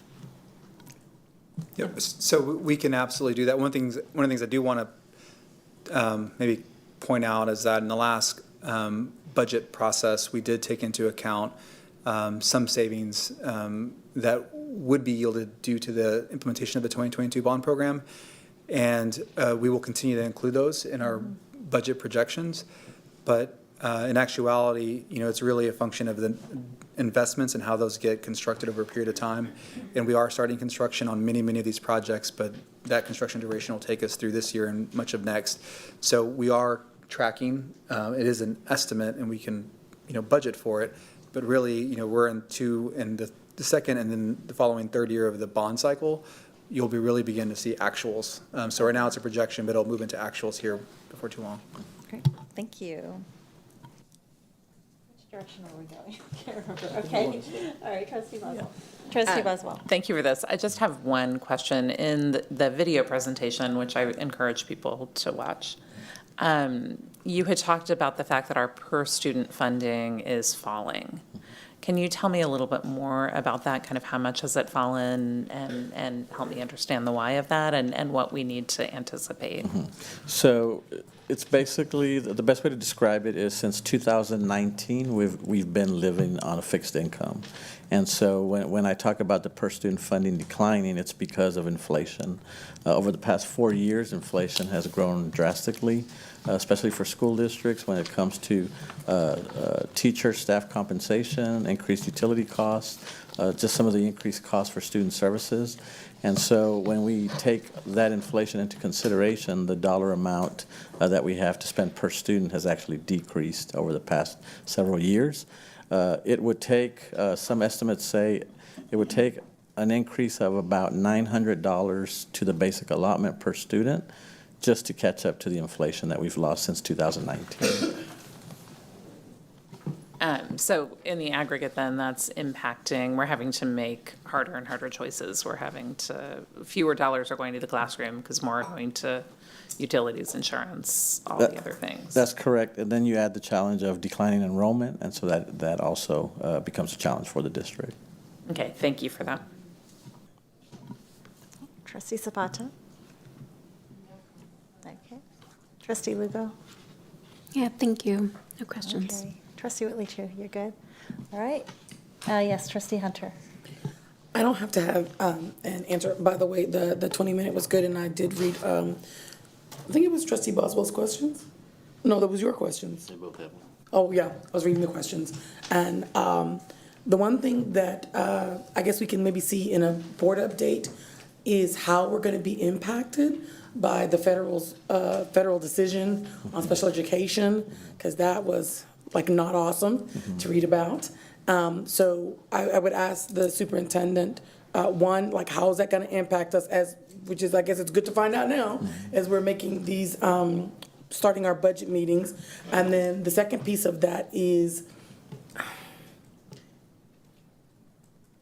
I guess, were we coding incorrectly, and have we corrected that if that was an issue? So we can get that in a board update. I just thought since you were here right now, that could be something like, Because was I'm a- sure you're already working on it. yeah, I it don't want was- you to create something new, but I'm Yeah, sure it was the you're working. federal government interpretation of how Texas was coding certain services.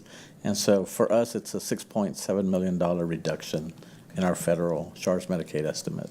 Okay, well, see, you're up. Thank you. Just already on it. I appreciate you. Thank you. Yes, trustees, sure, trustee Zapata. So I was asked by community, how is the district preparing to protect families with Senate Bill 4 coming into play? And that could also reduce enrollment. So I don't know if there's been conversations on how we can ensure families that the school's a safe place for the kids to keep coming. So that's with the That's the enforcement of federal immigration. the immigration. But the enforcement. Jacob, do you want to? Just about Jacob will be able to provide some context to the question. So with that going into place, we certainly want to consider how we are sharing information for our families and our students that our campuses are safe places. We do want to let our families know that there is an exemption for public schools, so there should not be enforcement activity on public school property. So we want our families to know that we want them to be part of their kids' education. We want to welcome them on our campus. They do not need to be worried about that potential enforcement. Likewise, and I may need, chiefs need to correct me on this if I'm wrong, if I'm not mistaken, police, school district police forces are not included under that bill, is my understanding. So they are not ones who will be enforcing federal immigration law. All right, thank you. Anyone else have questions? Okay, good. Well, thanks. Thank you, Ed. Really appreciate that. Okay, so at this time, so this ends our section on the info reports from the administration. So now we're going to preview the agenda items for the vote at the next board meeting, which will be on January 25th. AISD staff is available to answer any questions during tonight's preview. So we'll start with item 7, which is the agenda preview for upcoming academics and curriculum items. So trustees, are there any questions on these items? Okay. All right. Next is section 8, board administration.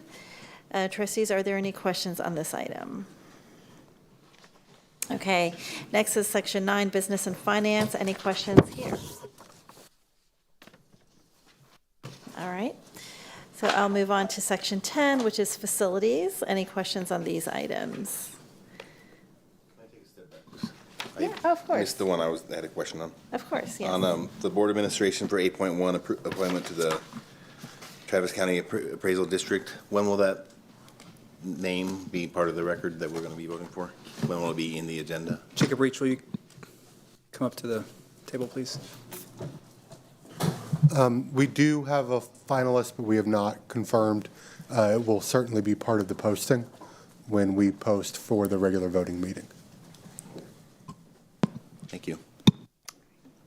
Thank you. So question, section 10, facilities, any questions on that? Okay. Section 11 is human resources. Any questions there? All right, well, thank you. The next section is 12 other, and please note that the administration has asked to pull item 12.1, which was related to an agreement between UT Austin and AISD for educational experiences for student nurses. This item will come back to the trustees for consideration in the future. So trustees, are there any questions on the items under number 12? Okay, and as a reminder, 12.2 is the appointment of the AISD superintendent and approval of contract is up for a potential vote. So, and I also wanted to mention that the board is doing a self-evaluation. This will be our first full board formal self-evaluation on Lone Star governance, so we'll be discussing that as well on the 25th. Look forward to that. So thank you. This is the end of our regular agenda preview. We will now recess the open meeting at 10:13 p.m. and move to executive session pursuant to Texas Government Code Sections 551.074, 551.072, 551.073, 551.087, 551.076, 551.0821, and 551.071. When we are finished with the exec session, we will briefly return to the open session to formally adjourn the meeting. The adjournment will be recorded and be included in all replays of tonight's meeting. Thank you for joining us and have a good evening.